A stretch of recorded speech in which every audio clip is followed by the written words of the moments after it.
This conference will now be recorded.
So good morning, all of you.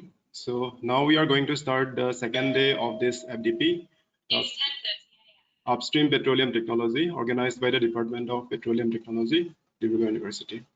So I'm pleased to welcome our first speaker, our resource person for this morning, Mr. Krantijoti Deka of Oil India Limited, to speak on a very important subject of the upstream petroleum technology, that is the drilling technology. Mr. Krantijoti Deka is presently working as a Deputy Chief Engineer in Drilling Department of Oil India Limited. He completed his BE in Industrial and Production Engineering from Assam Engineering College, Guwahati. He has more than 15 years of experience as a drilling engineer and is also a certified assessor of International Well Control Forum, IWCF, Scotland. Please join me in welcoming Mr. Krantijoti Deka. Over to you, Mr. Deka. I'll make you the presenter now. Thank you, Dr. Fukan.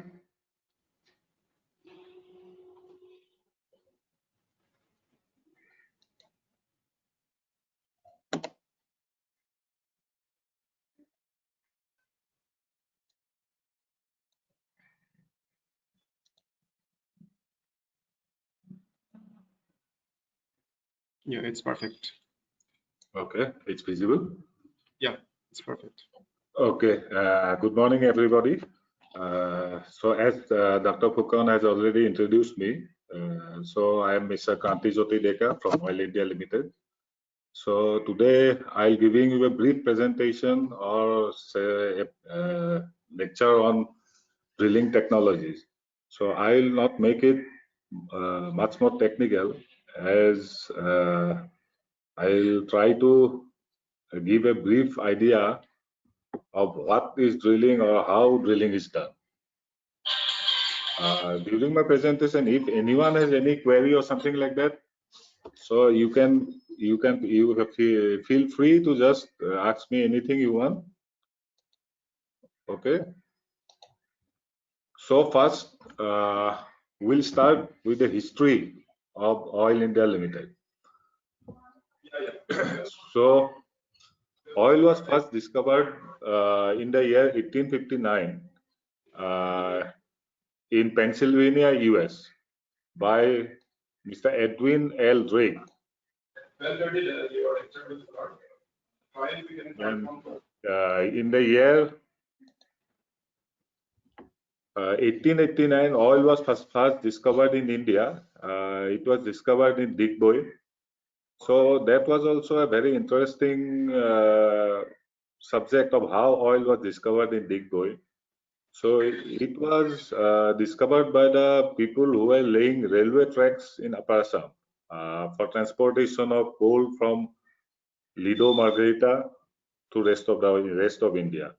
So during the laying of tracks, they were using elephants for transportation of the tracks. So while doing that, they found out that oil was stuck to the feet of the elephant. So from there, they came to know that there was oil reserve in present in Upper Assam. So from that, the first oil well, Digboi well was drilled. It is still now present in the Digboi Museum, and if you go there, you can see that oil is still flowing from the surface. So on the surface, there is layers of oil there. So first, oil was explored by Assam Oil Company. That was the first company in India to do exploration in India. So after that, Burma Oil Company came to India. So Burma Oil Company took over the Assam Oil Company, and they incorporated Oil India Private Limited in the year 1959. So in 1961, Government of India took 50% share of Oil India. So it became a 50% Burma Oil Company and 50% Oil India. So Oil India Limited became a fully government enterprise in the year 1981. And from then on, it has been working as a public sector unit, and it has been doing exploration jobs all over India and abroad. In the northeast, it's doing in Assam, Arunachal Pradesh, Mizoram, and in India there is drilling activities going on in Rajasthan, then Rajamundry in Andhra Pradesh, and many more projects are in pipeline. Due to this coronavirus pandemic, it has been put on hold.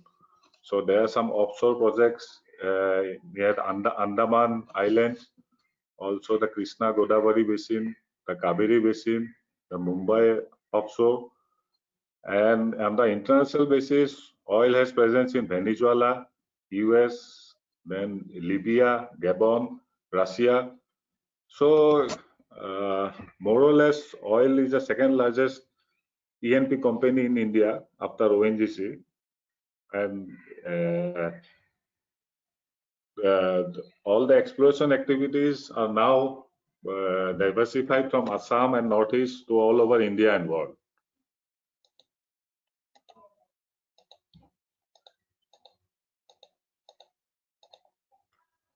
Okay, so briefly, just I want to tell you what as a whole Oil India does. So from first to last, first what oil does is the block acquisition under NELP. So what is NELP? It's a new exploration and licensing policy that was introduced in the year 1998 by Government of India. Under this policy, the public sector companies and the private companies all are allowed to bid for blocks. Blocks means block is nothing but a area where government feels there is presence of oil or gas. So that may consist of a few square kilometers of area. So all over India, they put up all the blocks that are present, and the PSUs, ONGC, Oil India, and also the private players like Rain Energy and all, they bid for it, and they then acquire the blocks.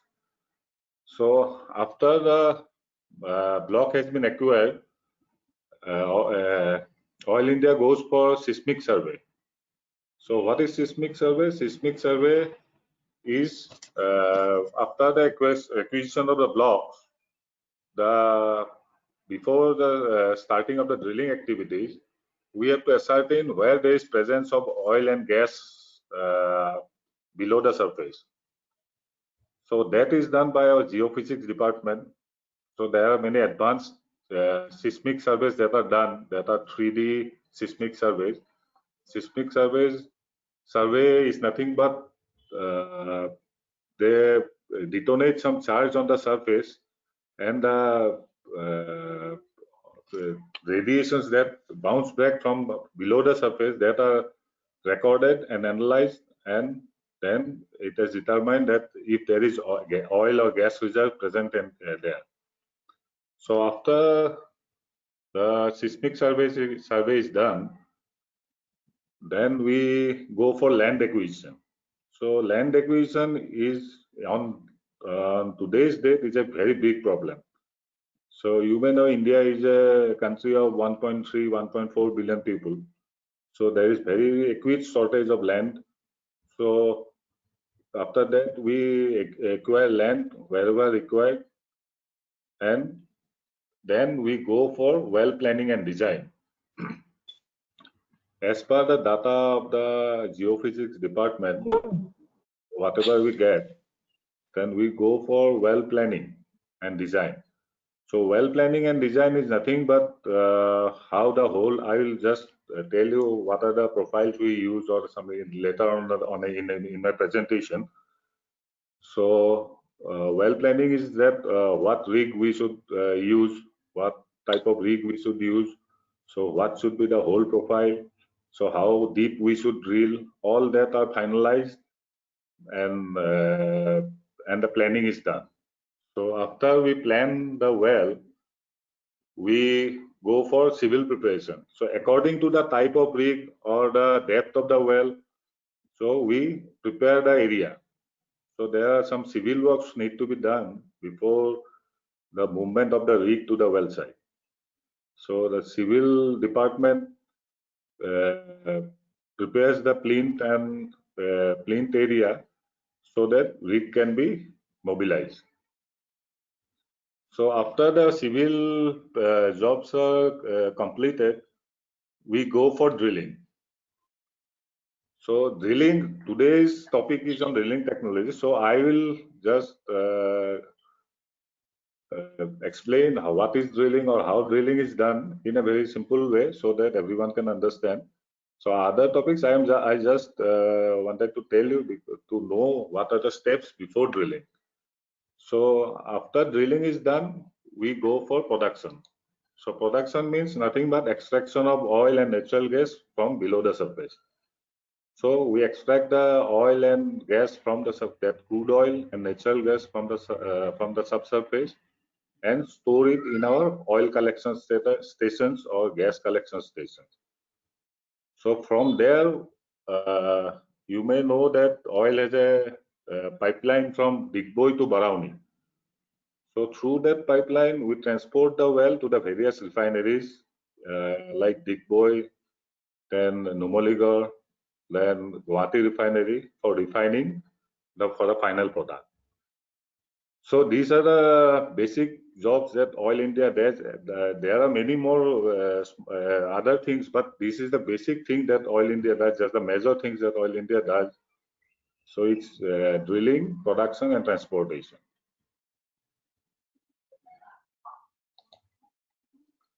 So what is this aim of this session is to just give you an overview on drilling operation. You may all know that drilling is a very vast subject, so it cannot be completed in 1 hour, 2 hours. So we still are learning what is drilling or what are the various ways to do drilling. Every day there are new technology coming. So I want to just give you a brief idea so that everyone can understand what is drilling or how drilling is done. So today I will tell you what is drilling operation, how a hole is drilled, what are the different stages of drilling, what are the various sizes of holes drilled and size of cuttings, what are the categories of drilling wells, then lastly that safety.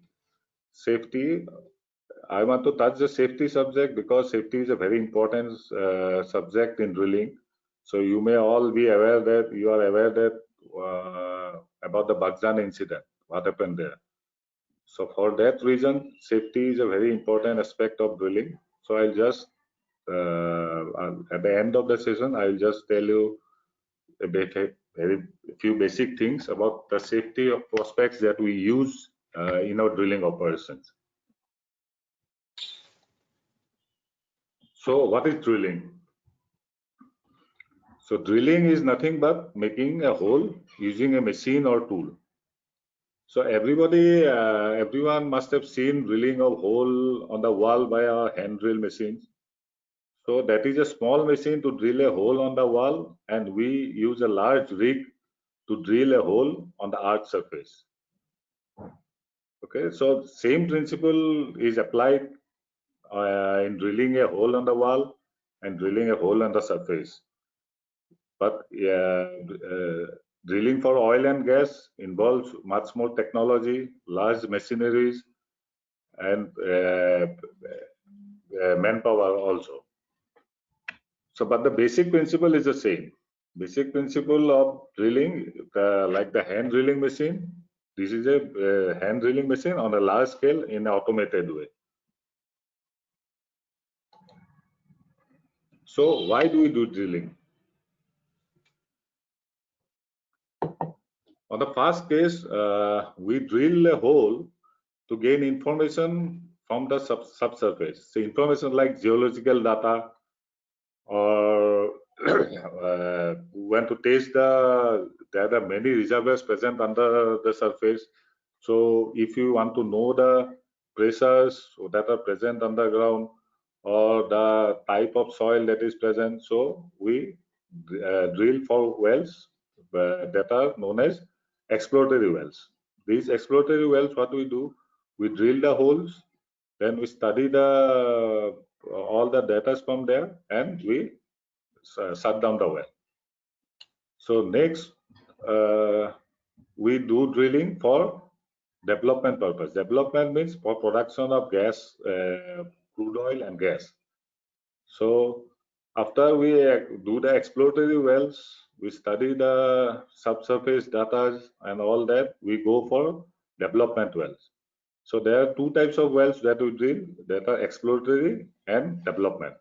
So exploratory wells are drilled for study purpose, and development wells are drilled for production purpose. So from the development wells, we extract oil and natural gas and we transport it to the refinery. So what is a rig? So rig is nothing but a drilling machine. So what I told you earlier, like our hand drill, that is a small drilling machine. A drilling rig is a very large drilling machine. So we use a drilling rig for drilling a hole for extraction of natural gas and crude oil. So what are the types of rigs that are present in the world? There are broadly speaking, there are two types of rig. One is the onshore rig and other is the offshore rig. Onshore rigs means the rigs that we use on land. On land, that the rigs we are using here on land, those are all onshore rigs. And the rigs that are used in water on the sea, that are known as offshore rigs. So for the offshore rigs, there are various types of rigs. So depending upon the depth of the water, so offshore rigs are classified into jack-up rigs. Jack-up rigs that are, when the water level is less than 150 feet, they use the submersible jack-up rigs. If it's it is around 350 feet, then they use the independent leg jack-up rigs. If the depth of the water is more than 10,000 feet, then we use drill ships and semi-submersible.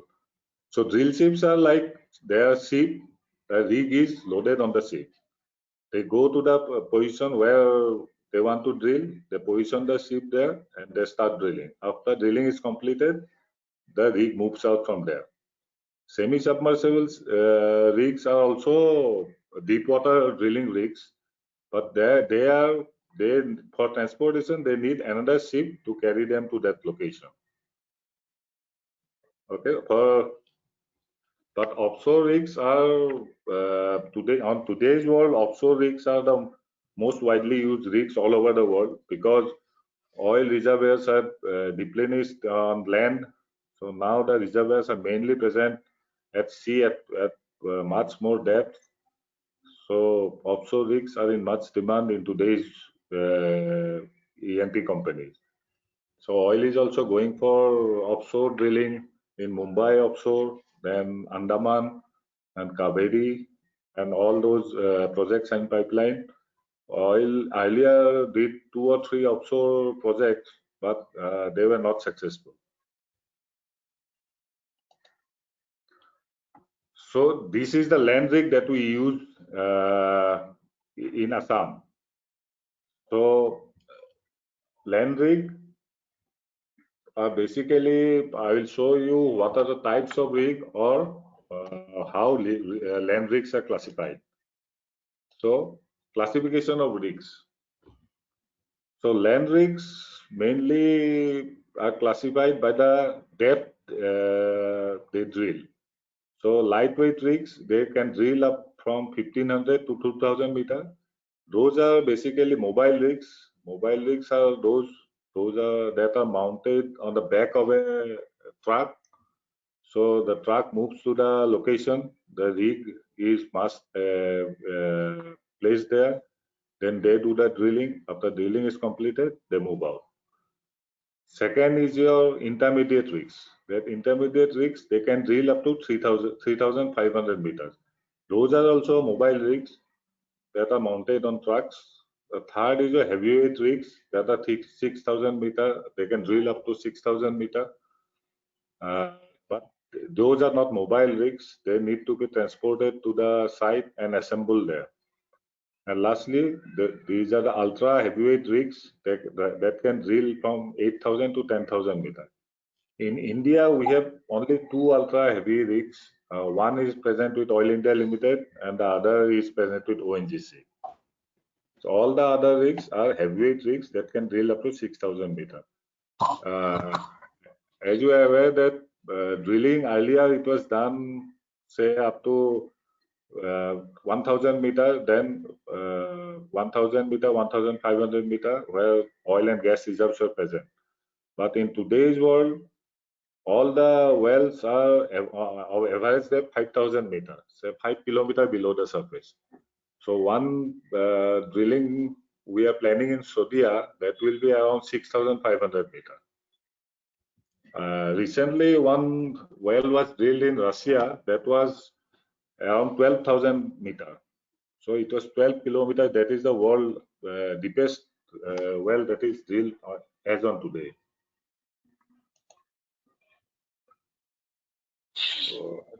So basically, rigs are classified by the power it generates from the motors. So lightweight rigs are 650 horsepower. Whenever you will hear of a rig, they will not say that it is a 1500 2000 meter rig. They will say it is a 650 horsepower rig. So rigs are, when you name a rig, it will depend on the power of the motor, the motors that are used to drive the machineries of the rig. So they are classified from 650 to 3000 horsepower rig. So the ultra heavyweight rigs are 3000 horsepower rigs. The 3000 horsepower is that the motors, there are three motors of 1000 HP. 1000 horsepower, there are three motors present that are 1000 HP. For the heavyweight rigs, there are two motors of 1000 HP. So depending on the power of the motors, the rigs are classified and it's named after it. You will see that whenever in Oil India, the rigs are classified, let's say like E1400, E2000, E3000. So those are the horsepowers that the rigs can generate.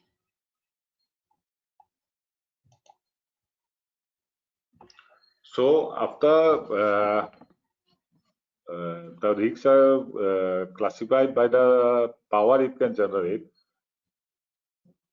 then comes the type of rigs. The type of rigs are there. There are two types basically. One is the Kelly driven and the other is the top drive. So basic difference between the two is that in the Kelly driven, the beat is rotated from the bearing floor.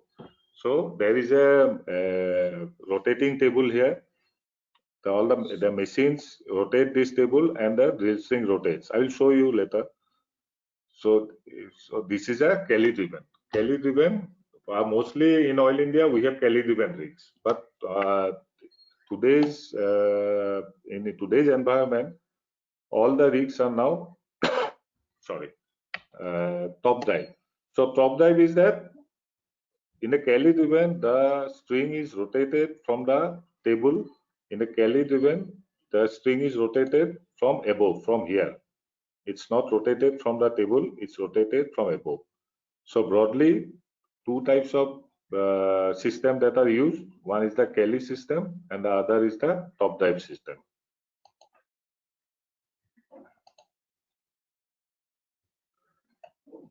So next, another important aspect of the rig is your drill string. So what is a drill string?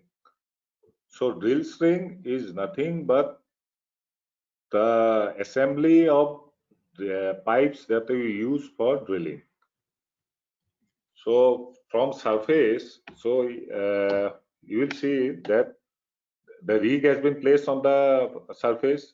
From there, we have to go down to the desired depth, say 3000 meter, 4000 meter.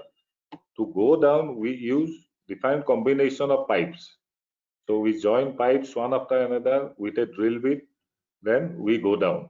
So what are the pipes we use? We use drill pipes, drill collars, and there are many more equipments. I won't go in details of it. Basically, there are three types of pipes we use. Those are drill pipe, drill collars, and heavyweight drill pipes, along with the bit. So these are the drill pipes that we use. Those are nothing but metallic tubes.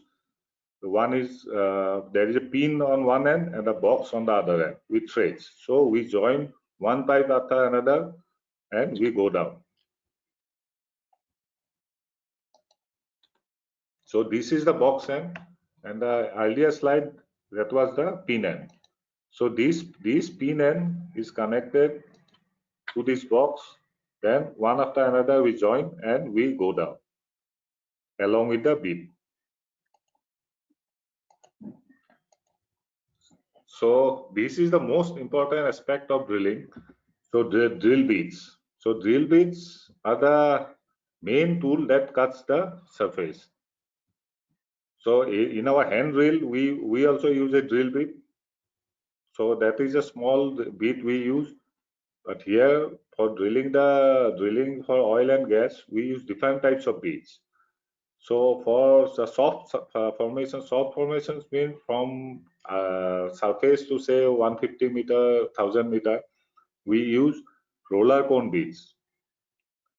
Then these roller cone beads are the teeth that these are known as teats. The teats are milled on the rollers, and the rollers can move independently. Each roller can move independently, and they are used for drilling. So if the formation is very hard, then we use a roller cone bead with tungsten carbide inserts. So what are tungsten carbide inserts? Here you see the teeth are cut on the surface of the roller. Here the teeth are impregnated on the cones. These are known as cones. These are they rotate independently. Every 3 cone can rotate. So here the teeth are cut on the rollers. Here they are impregnated on the rollers. Third one is the diamond bead. Earlier, diamond beads were like natural diamonds were used on the bead. Oil India also has one diamond bead that is nowadays is not used. They are placed under high security. So there, because of security problem and all that, diamond beads are on today's date they are not used. So the diamond beads has been replaced by PDC beads. What is the PDC bead? Is a polycrystalline diamond compact. So the hardness of the diamond has been replicated with artificial material to replicate the hardness of the diamond, and that is known as the PDC bead. One difference between your roller cone bead and your PDC bead is that here all the cones can move independently, but on the PDC bead, the rollers are fixed. They cannot move. Only the bead rotates. So these are the 3 types of bead we normally use in our oil industry on today's date. The diamond beads has been obsolete. Earlier it was used, but due to security problem and all that, on today's date, we don't use the diamond beads. So another important aspect of drilling is your mud. So what is mud? So mud is nothing but a, a fluid that is used for drilling. So you have seen the boring of hand pumps, right? While boring of hand pumps, when they start boring, when they start putting the pipes inside, they use water mixed with cow dung, right? So the same principle is used in drilling a hole for oil and gas. So here we don't use cow dung, we use chemicals. So the various chemicals are mixed and a solution is prepared. So that solution we use for first. I will show you on the later slide why they are used. But the basic principle why mud is used is first is for bottom hole cleaning. Bottom hole cleaning means when you go down drilling, there will be cuttings that will be generated below the surface. So that you have to bring it to the surface. So mud used as a acts as a transportation medium for bringing the cuttings to the surface. Second is that when you drill a hole, the sides of the hole becomes loose. Due to drilling, the sides of the walls of the hole becomes loose. So not to let the hole collapse, the mud acts as a barrier. The mud forms a cake on the walls of the hole, so that the formation does not collapse. Thirdly, the bead we use, you may have seen while cutting on the workshop and all that, we use a coolant like oil or water, anything to cool the bead. The same thing for cooling the bead below. The mud acts as the coolant in oil well drilling. The mud acts as the coolant for the bead. Another major thing that it does is brings data from below the surface to the surface. What data? While that is known as MWD. MWD is nothing but measurement while drilling. So this is an advanced technology that is used in drilling. On today, when you drill, they will along with the drill string, there are many equipments that are sent to the below the surface along with the bead. So while drilling, we'll on a real-time basis, we'll get data on the surface of the downhole pressures, temperatures, and all that things that we need to the on the surface. So what the mud does is that it transport pulses from below the surface by the tools, and it transmits to the surface that the equipment that is present on the surface, and we interpret that data, and accordingly we whatever minor adjustments or we need, we do according to that. So next comes phases of drilling. Broadly, drilling has 4 phases. First is the rig up. Second is the actual drilling. Third is the rig down. The fourth is the rig movement. So what is rig up?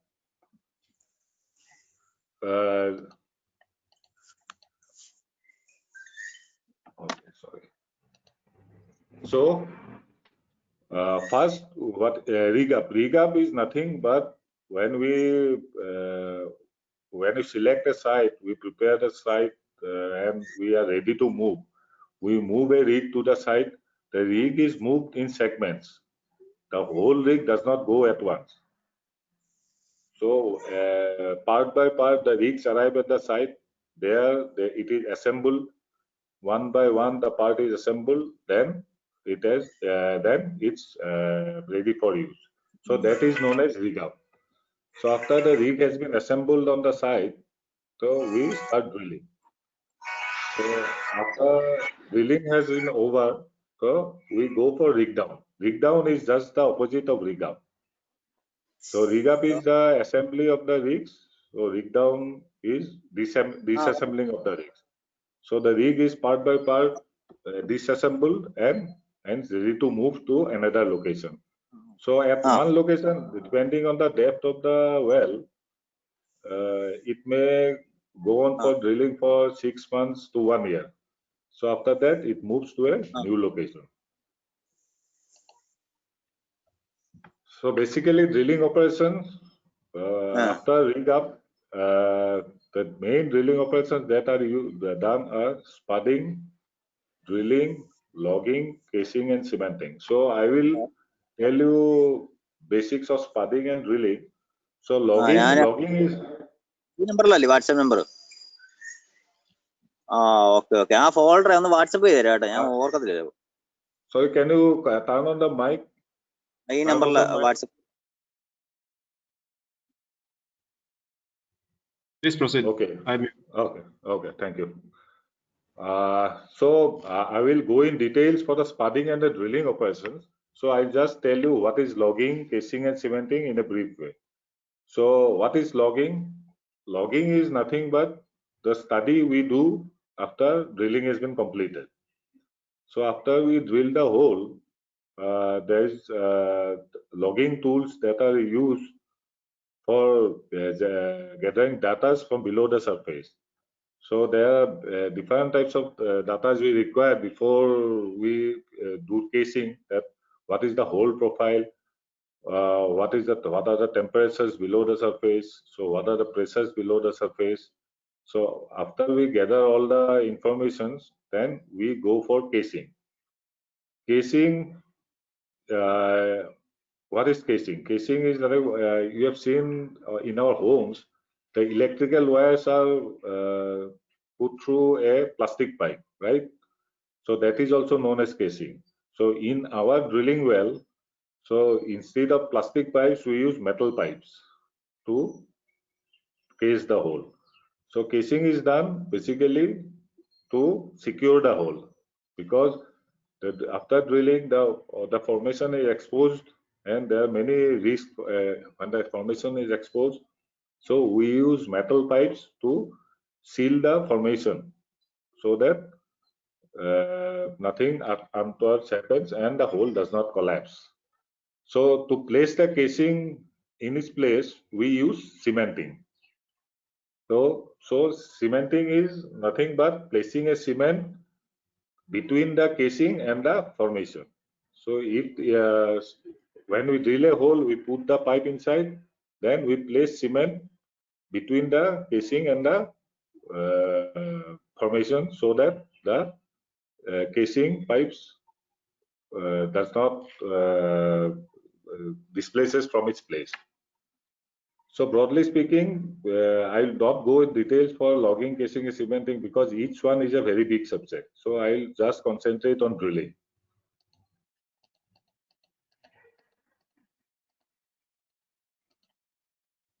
So all these rig up, rig down, rig movement, drilling, that is known as a rig cycle. So one rig cycle will consist of your rig up, drilling, rig down, rig movement. Then this cycle is repeated for every well.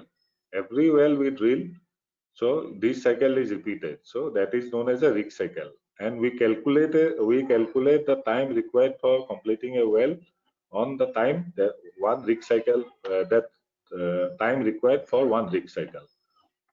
So this is the rig up. What we are selling, the mast is assembled on the surface one by these are all parts one by one. The parts are assembled, then we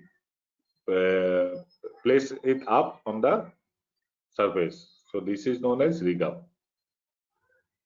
So because the rig does not come as a whole, so it comes part by part. We assemble on the floor on a horizontally. We assemble it, then we put it in a vertical position. So next comes the spudding. So what is spudding? Spudding is nothing but when we start the drilling operation for the first time. So you see the rig has moved to this location. We assemble it. We rig up the mast. Everything is ready. Now we are ready to start drilling. The drilling process that we start first is known as spudding. So for spudding, first what we do, below the rig, we prepare a cellar. This is known as cellar. Cellar is nothing but a hole that we create manually. So we dig a hole manually. There is different sizes for different. I will not go into it. Just to tell you, this is known as a cellar. On the cellar, after the cellar is manually drilled, manually done by man, we put a false conductor. That is a false conductor is nothing but a big pipe this pipe is used for guiding the bead, right? When we start drilling, we need to guide the bead to the below the surface. So for that, we use the false conductor. The false conductor is secured by placing cement between the formation and the pipe. So this is secure. Now we are ready for drilling. So this is a flow. So I will not do it. So then we put the bit inside along with this drill string. Drill string was what I told you. The drill pipes, the drill collars, and the heavyweight drill pipes all are joined one after another, and along with the bit. Now we are ready to spud the well. So the starting of a drilling operation is known as spudding. So this is what the mud I was talking about. The mud is pumped from the surface and it comes out through the bit. So along with rotation, we use the mud to cut the surface. So we rotate the bit and along with it, we pump the mud. So that is known as the spudding. So the initial start of the drilling operation is known as a spudding. So now I'll show you the mud, how it's pumped to the below the surface and how it comes out.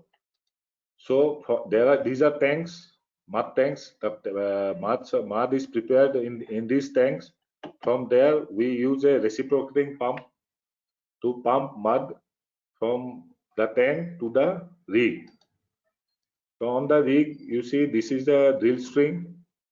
So the mud is pumped from the tank through the drill string. That is inside the drill string will go, then will come out of the bit, and again it will come up to the surface to the mud tank. So this is a complete cycle. So when mud is pumped through the string, it comes out the bit. What it does first, it cools the bit. Second, the cuttings that are generated during drilling, those cuttings are brought to the surface along with the mud. The cuttings come to the surface. Those cuttings are cleaned here in this tank. The cuttings are discarded, and the fresh mud is again sent to this tank, and again it's pumped through the drill string. So this is a continuous process. While we drill, the mud is continuously pumped to below the surface for drilling.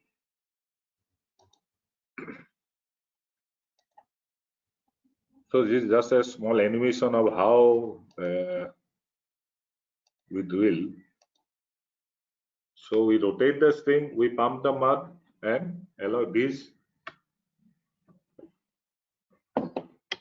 particles as I have shown. These are all cuttings that are generated on the bottom of the bit.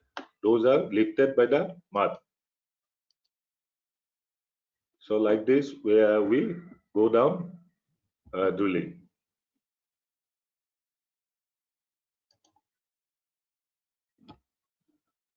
So as I told you, we pump the mud through the string and it comes out through this is known as annulus. the space between the drill string and the hole is known as annulus. So the cuttings are lifted by the mud to the surface. The drilling goes on, it generates cutting, and it's continuously, the mud continuously lift the cuttings to the surface. So another, this I told you why we use the mud to cool the bead, to lubricate. I'll tell you. Okay, so what are the drilling parameters that we use during drilling? So first will be your RPM. So what is RPM? Is the rotation per minute. That is nothing but the rotation we give to the bead. You will see while hand drilling, you will see the bead rotates. The drilling for a hole in a wall, you will see the bead rotates. The same thing is done here. The rotation is given by the, I told you, the Kelly drive or the top drive. That rotation is given by the Kelly or the top drive. So that rotation is given on the surface and it is transmitted to the bottom of the hole by the drill string. So next is your weight on bead. So what is weight on bead?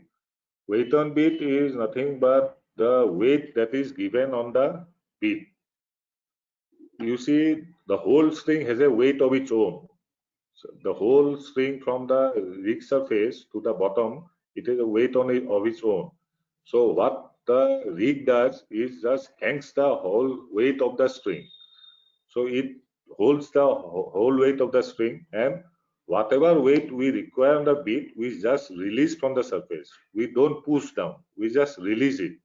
So if you see, if you hold a thing from with your hand, the downward force will act on it. So if we release a little, that downward force will act on the surface that is it is placed on, right? The same principle is used there. We hang the string, we carry the weight, the rig carries the weight of the string, and the amount of weight we require on the bead, that much of weight we just release it from the surface. So that is on the thumb rule, we use 80% of the total BHA weight or the string weight. Say the string is 100 ton, so you will use 80 ton on the bead. Okay. So next comes the GPM. GPM is, what is GPM? It's a gallon per minute. So gallon per minute, what gallon per minute? The mud that we're pumping down, at what pressure we should pump, or how much we should pump. That is known as the gallons per minute. That is the gallons per minute amount of mud we are pumping down the surface. So all these parameters will depend on the type of hole we are drilling or the size of hole we are drilling, what formation is there, so what type of bead you are using. So we just study all the factors and we decide how much RPM is required, how much weight on bead is required, how much GPM is required. So all those will lead to your, so how much drilling we can do. It is known as rate of penetration or ROP. How much? The ROP is nothing but the depth we can drill in 1 hour. So it's a rate of penetration per hour. Per hour, how much we can drill, that will depend on all these factors. So next I will come the stages of drilling. So we have spotted the well. Now there are 3 stages of drilling. So I will tell you here. Okay. So first is your, so I want to tell you one thing. We do not drill a hole at one go. Say we have the target depth of 4,000 meter. We do not drill from surface to the 4,000 meter at one go. Right? Why we don't do it? I will tell you in this slide. So first we do it in stages. Say there are 3 stages, or we can drill it in 3 stages, 4 stages. So I'll tell you about 3 stage well. So first we drill a 17.5 hole. Then we put the casing. of 13.38 size. So we drill a 17.5 inch hole and we put a casing of 13.38. Then we cement the annulus. That is known as the annulus. The space between the casing and the hole that we fill with cement, and the casing is secured. So after this stage is completed, this is known as the conductor stage. The conductor stage is done from 150 meter to around 200 meter from the surface. So why we do it, I will tell you in the next stage. I am just telling you what are the stages. After that, I will tell you why we do in stages. Okay, second comes your 12 and quarter hole. These 17.5, 12 and quarter are the sizes of the bit that we use. The size of bit we use, that will decide the size of the hole. So after the 12 quarter hole is completed, again we put a casing from surface, and again that casing is of 958 size, and again we cement the annulus. The annulus is the space between the hole and the casing. So this is known as the isolation stage. So isolation stage is from 1500 to 2000 meter. So thirdly, we do the 8.5 inch hole. That is the final hole we drill. So after we drill the 8.5 hole, we reach the target depth, we put a casing of 5.5 inch. And again we cement it. So this cementing is not done to the surface. It is done just the open hole section, we do it, this cementing, the final cementing. This is known as the oil string drilling. So lastly, we place the tubing. Tubing is another type of pipe that is used for production. This is the pipe through which crude oil or natural gas comes out. Okay, that is a size of 278. So after we do the drilling, we put in the casings and all that, we run in the tubing. So tubing, through the tubing, the natural gas, oil, everything is produced. So after we place the tubing, we put a explosive charge inside. So we have studied that the formation, there is oil and gas present in this layer of oil and sand, or there is gas present or oil present.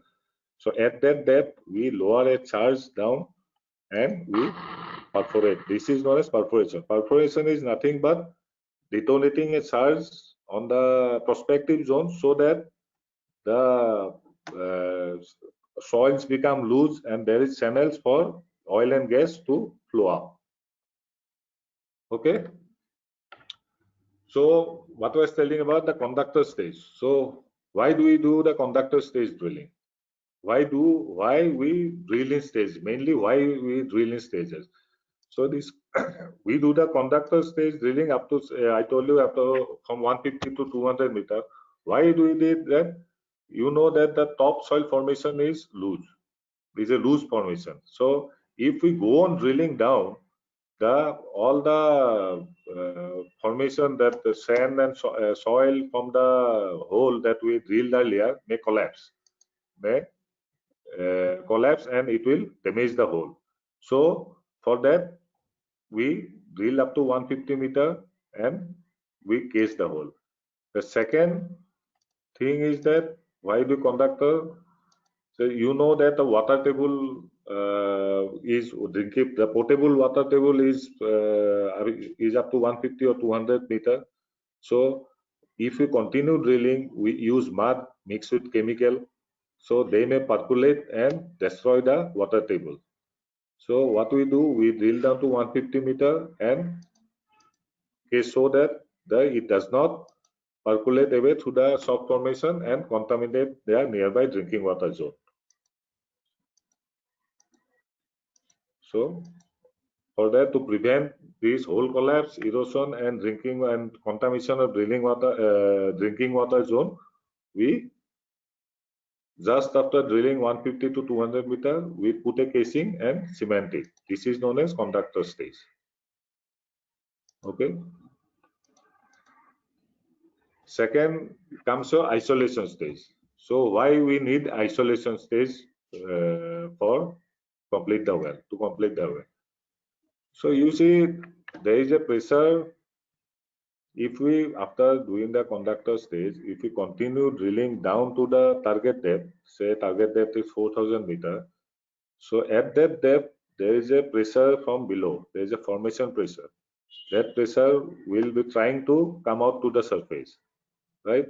So while drilling this, there is these formation may not uh, support the amount of pressure that we are expecting from the target. So what will happen if we continue drilling without casing? When we encounter a high pressure zone, the pressure will come below, and it will not come up to the surface. It will just percolate through the zones that are soft in formation. So the soft formation, what the medium soft may not be able to withstand the high pressure which we are going to encounter in the final stage. So this may lead to underground blowout. Underground blowout is what? The blowout that occurs not on the well surface. It may occur say 500 meters, 1 kilometer away from the well. Wherever it will get channels, it will come out of the surface. One underground blowout occurred in Oil India at Devhal. So there what happened, that underground blowout took place and gas was coming out from people's bathrooms, the tube wells, everywhere it gets channels, it comes out. So to avoid that, we do the isolation stage cement casing.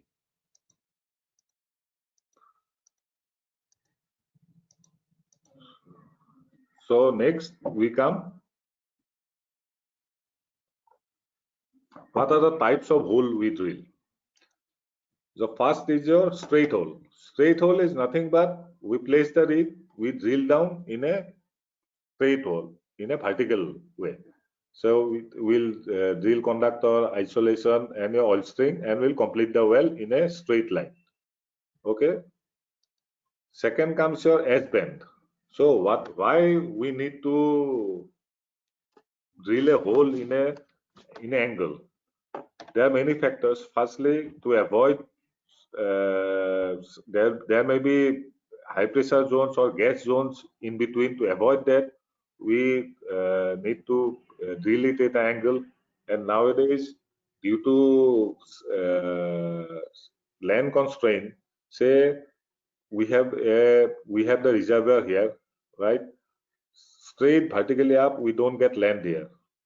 We are not able to acquire the land here. So we'll acquire the land at a different spot and we'll drill down to that formation in an angle way. This is known as S-bend. Why it's called S-bend? Because it creates an angle and again it drops down and it's drilled down vertically. So third comes the J-bend. So J-bend, same factor to avoid high pressure zones and something like that, or if there is land constraint, we do the J-bend. So J-bend is that we'll do vertically, then we go down at a fixed angle. So third is the horizontal. Horizontal well is what? We do a vertical well, then we go down. This angle continues up to the target depth, but here what happens, we acquire an angle of 90 degree, then we again go vertically from here to horizontally, from here to here to the formation. The horizontal wells are drilled to maximize the production. To maximize production, we do the horizontal wells. So here you can see this is the vertical well, this is the directional or J-bend. So this is the target, we place the rig here, we drill down to this. This is not kickoff point, is here where from where we start building the angle. Then we go to the target depth. So this is J bend and this is your S bend. So in the horizontal well, what happens? We drill down from here and we horizontally go to the side. Here what happens? If you go up straight, the amount of formation exposed is less. But if you go horizontally, the amount of formation exposed is much more and will get much more production. So horizontal wells are drilled to increase production. So those are the basics of drilling. There are many more things, but just I wanted to tell you the basics of the. So lastly, I will come to well control. So why we do well control? So well control, sorry. Okay, so well control is nothing but safety in drilling. So why we need safety in drilling? Everybody you have seen and heard about Bagjan, what happened there. So to avoid that type of accident, we use well control. So while drilling, the controls that we use are first are the well barriers. What are well barriers? The mud acts as a first line of defense. Our mud is our first line of defense. So why mud is the first line of defense? Because the formation, it has a pressure of its own that is trying to come out to the surface. Just like a soda bottle, we cap it from above. The soda tries to come out, but we contain it inside the bottle. The same way, the mud has a weight of its own. There is a column of mud that have a hydrostatic pressure that will acting below. Just I'm telling you, I'll not go in detail. So it will balance the pressure from below by the mud from above. So both will be balanced and we can continue drilling, right? If sometimes what happens, the mud fails or the weight of the or the pressure that we are expecting from the formation is much more than the mud weight we are using, then we will then our primary barrier will fail. Then we use the BOPs. So BOPs are nothing but blowout preventers. So there are two types of BOPs we are using. One is the annular preventer, another is a ram type preventer. Okay, and thirdly, a diverters. I don't want to explain you because that is a different thing. That you may know that diverter is also a one type of BOP. So classification of barriers, we are the primary, there primary, secondary, and tertiary. So primary is what? The primary is the mud is our primary barrier. Barrier, I want to tell you what is the barrier. Barrier is nothing but a medium we are using to avoid accident. So while riding on a road, what are the barriers to avoid accident? Like speed breakers or traffic lights that are used as barriers to avoid accidents. The same thing, the barriers that is used in our drilling wells are the mud, the BOPs. Those are known as barriers. So primary barriers are mud. Secondary and tertiary barriers are our BOPs. So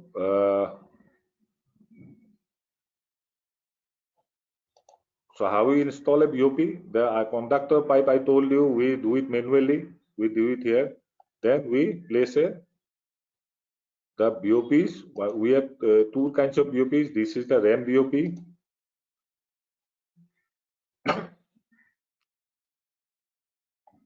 Next comes your annular BOP.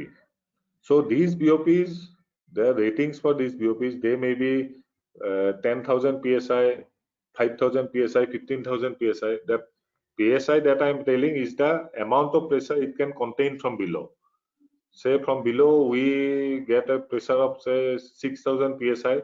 This 10,000 BOP will able to contain it. So this 10,000 means it can contain pressures up to 10,000 psi. 5,000 means it can contain pressure up to 5,000 psi.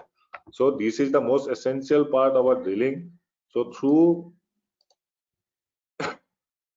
this we put the bit inside the hole. So it should go through this. So whenever there is any flow from below, if we cannot, we just close these BOPs and contain the pressures inside the well. So if we cannot contain the pressure inside the well, it will come out to the surface, and that's what happened in Baghdad. So that is known as blowout. When we cannot contain the pressure inside the wellbore, it comes out to the surface, that is known as blowout. To avoid that, we use these barriers. So we can, whenever there is any flow from below, we close the BOPs. These are all hydraulically operated. We have controls here with hydraulic lines to open and close the BOPs. So basically, this is the RAM BOP and this is the annular BOP we are using. So it is just below the rig. On the this is known as the cellar that I was telling you, the cellar that we dig manually. On that we place the conductor pipe. Over that we place the BOPs and we drill through here. So it will that this 1358 is nothing but the size of maximum size of bit we can go through this hole. So there are different sizes of BOPs according to the type of bits we use. We use the type of BOPs. So BOPs are depend on the size and the pressure ratings. Okay, 10 m is nothing but 10,000 psi BOP. If it's 5 m, then it's known as a 5,000 BOP. So lastly, after the drilling has been completed, everything is completed, we do the production stage. So production, just I want to elaborate because everyone have seen the producing wells. So this is known as the Xmas tree. This production takes place. So after we drill the hole, we perforate the hole through the tubing, it comes out and the oil and gas is transported to the OCS in a controlled way. Here are valves present. These are all valves that can be opened and closed according to the pressure that we are experiencing from below or the amount of production we need. We can adjust it, and this is known as the Xmas tree. So through it, we produce the well. Okay, so if you see from surface, you will see that there are one after another rigs, but below there is jigsaw pipes inside down the earth surface, because there are many forms that oil may be present in this formation or this formation or that. Depending on that, the depth increases of the hole. Earlier we used to get on for just 1500 from the surface. Now going down and down, now we have reached say around 5000 6000 meters from the surface. So every day the depth is increasing, and accordingly with the increasing depth, the complications and also risk has also increased manifold. So the technology has been developed to the so that we can drill more and more deep wells, but with the increase in depth, the complications also increases every day.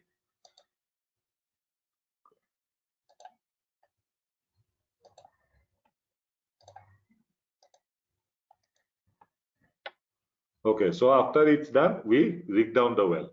So what is rig down? It's just the opposite of rig up. We place the mast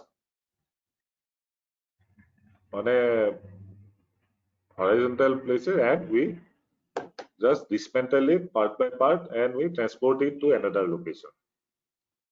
Okay, so we place the mast on a horizontal way and we dismantle it one by one and we take it to the other location. Okay, thank you. So if you have any questions regarding this presentation or anything about oil, you can just feel free to ask me. Thank you, Dr. Deka. It was a very nice presentation. With animations, you explained us very nicely. Thank you so much. Thank you. Thank you. So, Thank you. So anyone has any queries, you can directly ask or type in the chat box. Yes, sir. Thank you very much for your talk. Thank you. This is Indranil Agasti from Presidency University, Bangalore. Okay.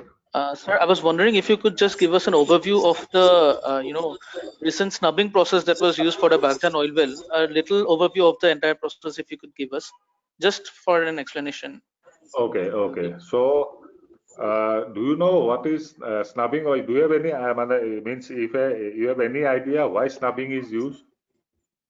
Just I want to know. Just what you know So about we have snubbing. heard Only, about this when we were in BTech. We had heard about this, but we don't exactly remember the exact process. okay. Okay. So snubbing is nothing but when we want to do a rigless operation. Say, yeah, what you have seen in Bagjan, the rig has been destroyed by fire, right?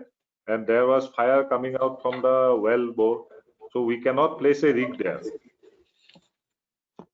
So for that we need a snubbing unit. Snubbing unit is nothing but a truck where the pipes that what the drill pipes I've shown you, that was straight, right? But in the snubbing unit, the drill pipes are coiled. They are known as coil tubing also. So we unwind the pipes from the truck and we place it inside the hole. Whenever there is no string inside the hole, if we want to, we cannot place a rig there, so we use the stubbing unit. So stubbing unit, what it does, that the pipes that we are using here are large pipes that are straight, that needs a rig to be to put inside the hole. The stubbing unit, the pipes are in a coiled way. It's rolled. It's like the electric wire. It's rolled on a coil, right? We unwind it, and it becomes straight. The same thing happens in snubbing unit. So we place that unit above the wellhead and we uncoil the pipes and we go down. The operation is the same operation a rig does. The stubbing unit also does the same, but it's much more easier to place it on a wellhead than a rig. So, sir, is there any difference between this and the coil tubing unit operations which we usually do, or is it the same? It's the same thing is there, but snubbing unit has other features like it can go down. Coil tubing is how much depth you can go. Very short depth. Say 1500 meter, 2000 meter, right? And coil tubing unit, what is it? It does not have any BOPs and all that above. But snubbing unit is a complete setup where you have the BOPs and all that installed on the outfit itself. Okay. Okay. There is a query from one of the participants. He is asking, how can we predict the drilling problems ahead, and how we deal with dipping formations while drilling vertical wells? I repeat, how can we predict the drilling problems ahead, and how we deal with dipping formations while drilling vertical wells? Okay.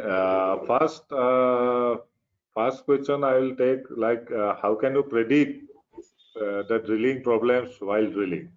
So that will come with experience, I'll say, because no one can predict what is coming from below the surface. No one can exactly predict. But with the due time, when we study the behaviors of the well, when we drill a well at a particular area for the first time, that is known as the wildcat well. So for a wildcat well, we don't have any data or anything from below the surface. But after we do one well after another, the geological team, the geophysicist team, all they make a study of the formations, the pressures that we will be encountering, or if there is any lost circulation zone. We just make a report out of that, a case study out of that. Then while drilling the other hole, we take care that we know that there may be a lost circulation zone or there may be a high pressure zone. We act according to it, and with experience we can just predict whenever there is any high pressure zone or anything. Looking at the all the means activities at the surface, we can generally predict what is going on below the surface. So, and nowadays many technologies has come, that what I told you, that measurement while drilling and MWD. Another one is the logging while drilling, LWD. So what it does, that it gives real-time data from below the surface to the surface. So while you go on drilling down, you will get all the pressures, the temperatures, and everything on the surface on a real time, and you can act according to it. Okay. And the second question of the depleting reservoirs, I think, what you are asking. How we deal with dipping formations. while drilling vertical wells? A How dipping we deal formation. with dipping formations? Dipping formation. That's why I told you about the S band and the J band wells. The dipping formation, the formations to avoid that, that formation dipping, or there is a curve at the formation. To avoid that, we use the S band and the J band well. So we drill at an angle, and we'll come back to the below that the problematic zone. We'll avoid it, and again come back to the source after drilling at an angle. Okay. Any more queries?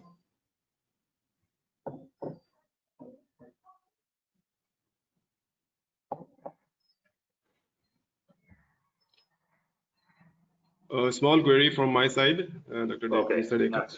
Sure. So you told about the Kelly drive and the top drive types of rigs. Right. So which one is most widely used or more widely used?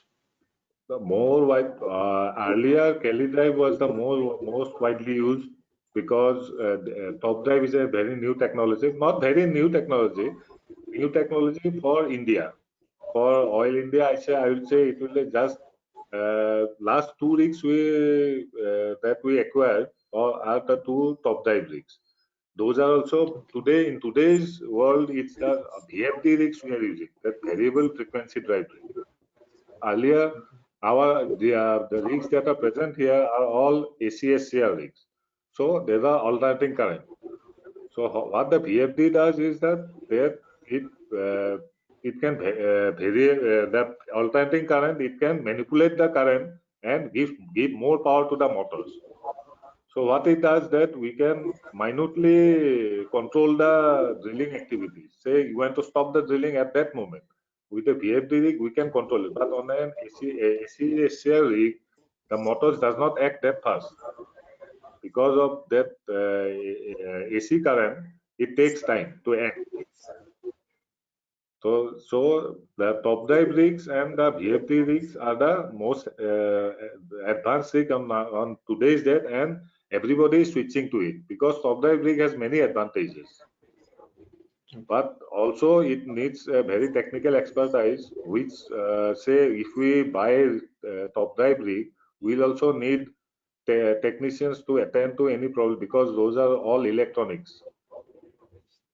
And you know that in the Assam and all that, due to logistics problem and all that, it's very hard to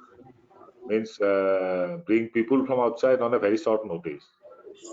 So for areas like Assam and Arunachal, Mizoram, Kelly drive is more suitable because it has less electronics and all that things, which say if there is any problem, all people can attend to it. But for a top drive or VFD rig, it becomes difficult for the people to attend until and unless expert from the company comes. But on today's world, all rigs are switching to top drive and VFD rigs. The Oil India also in planning terms of to expenditure, okay. In terms of expenditure and the cost, which one is more, Kelly drive or top drive? If you ask me about the cost of the rig, the Kelly drive is much more cheaper than your VFD rig. Okay. But the thing is that Kelly drive, the amount of progress you will get in the VFD rig is much more than your Kelly drive. That you can compensate on your rig cost. The daily rig cost that we acquire during drilling, that can be compensated over the years. And because now on today's date, all the wells are of high displacement, say 6,000 meter, 7,000 meter wells. So for that, we require the VFD rigs. Kelly drive cannot go beyond that point. There are limitations to it. Any more queries from the participants? So if there is none, I will give the end remarks. So on behalf of everyone present in this program, I want to thank and appreciate Mr. Dekha for sparing his valuable time and also sharing his knowledge and expertise on the topic of drilling technology. From his lecture, we learned about the history of Oil India, the operations of Oil India, so different categories of the wells, the types of holes, and also the drilling operations and the blowout preventer.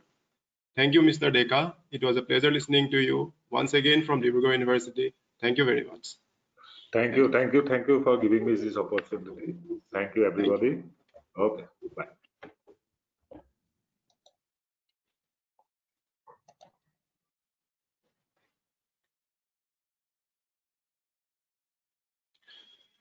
So now we'll take the break and we will assemble here again, or we'll join here at 12:30 for another lecture. This is the session 4, the lecture on the R&D in petroleum geology by Dr. Ankur Roy of IIT Kharagpur. So please join me again at 12:30. Thank you.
This conference will now be recorded.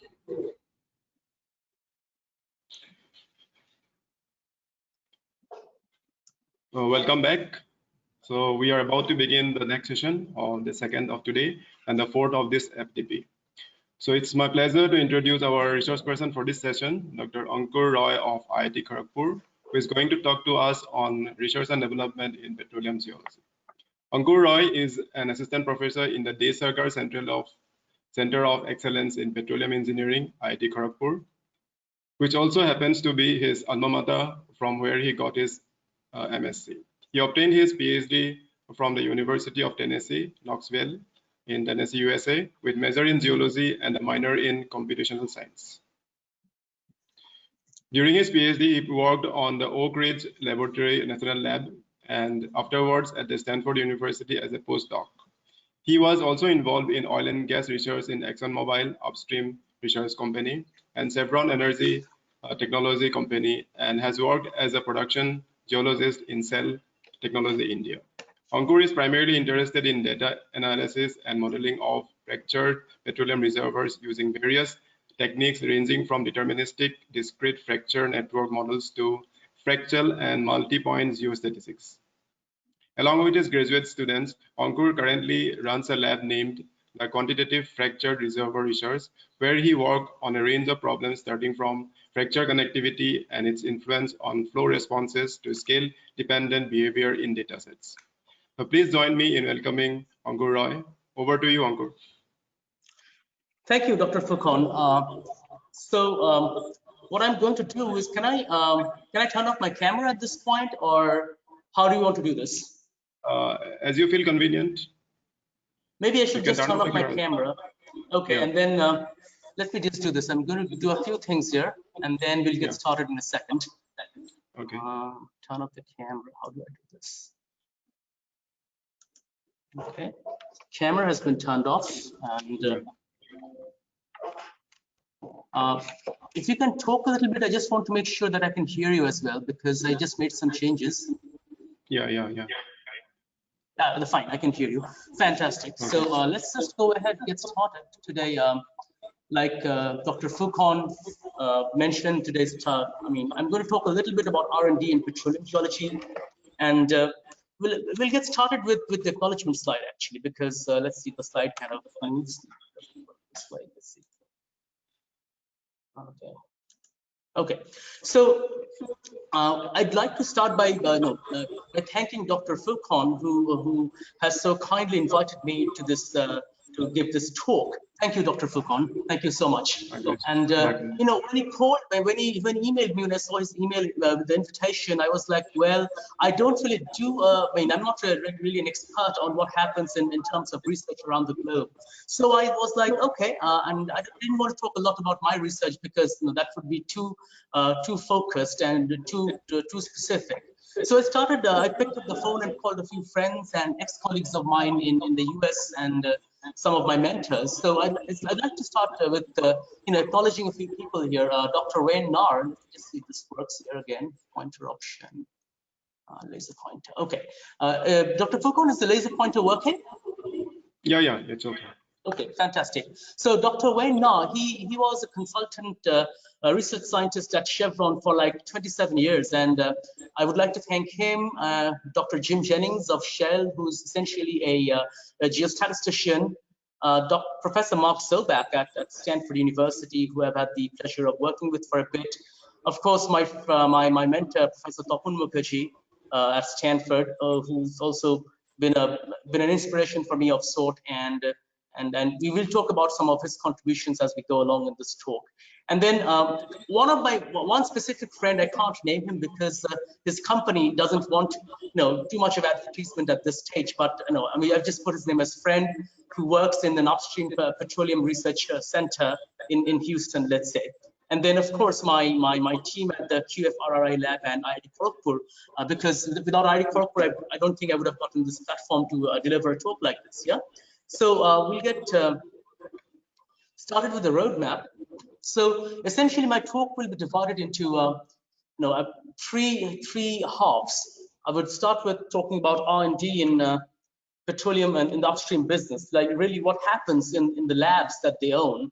Like there are several companies that own labs in their research centers, and I'd like to talk a little bit about what happens in those labs from my experience and from what I've learned from my colleagues and friends who work there. And then we move on to something called consortia or industrial affiliate program. This is, I don't know if I'm sure many of you would know about this consortia business, because there are several of them in the US, and I'll be talking about three universities essentially: Stanford, of course, University of Texas at Austin, and University of Houston. Not much about the universities in Europe because I'm not aware of it as much. I'm not aware of them very well. So I know there are certain very good universities like Heriot-Watt and Imperial College. I just don't know if they have these kind of consortia or industrial affiliate programs there. And then finally, I'd like to wrap up by talking about just touching upon a few of those cutting-edge techniques which will be here, which are already here. I mean, these techniques like fractal models and MPS have been in use for a while. It's not that they're new, but what's happening at the moment is like people are building on top of them. They're developing new algorithms from those concepts, and we'll try and talk about some of those things in the very end. So I've put names of these companies here, like Chevron Energy Technology Company, especially Chevron and ExxonMobil. I kind of worked there for a bit, and they in both those research labs for about for a summer.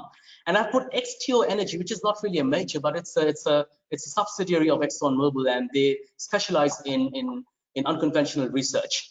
And then Shell Global Solutions, they used to have a very nice research lab in Houston. They would call it the Bel Air Technology Center. Again, I'm sure many of you would know about it, but ever since they have shut it down and they moved everything to the Netherlands. BP, I was also I was also working a little bit with those folks at BP in the subsurface technology group.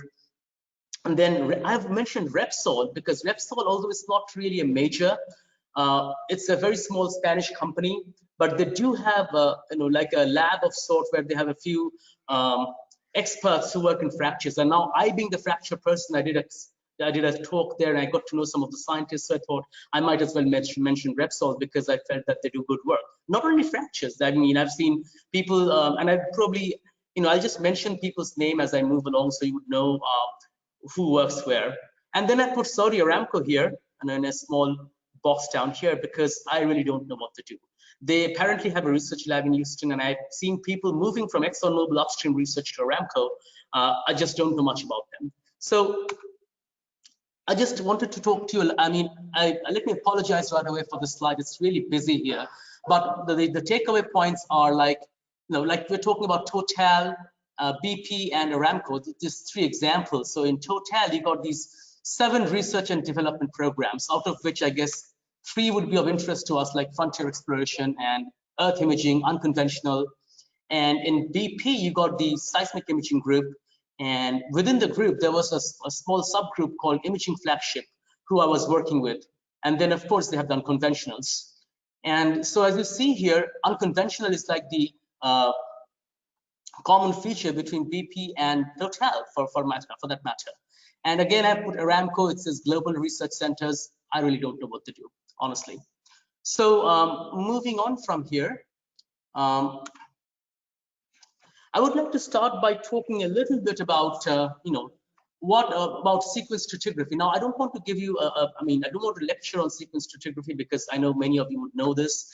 It's not my area of research. I have taught a couple of times. I've taught a course on sequence strat, but the objective of bringing this up today is to talk about what happens in terms of research in oil and gas companies. And as we all know, sequence strat was first, they came up with the concept in the ExxonMobil lab. Peter Vail, this guy right here, I put his picture down here.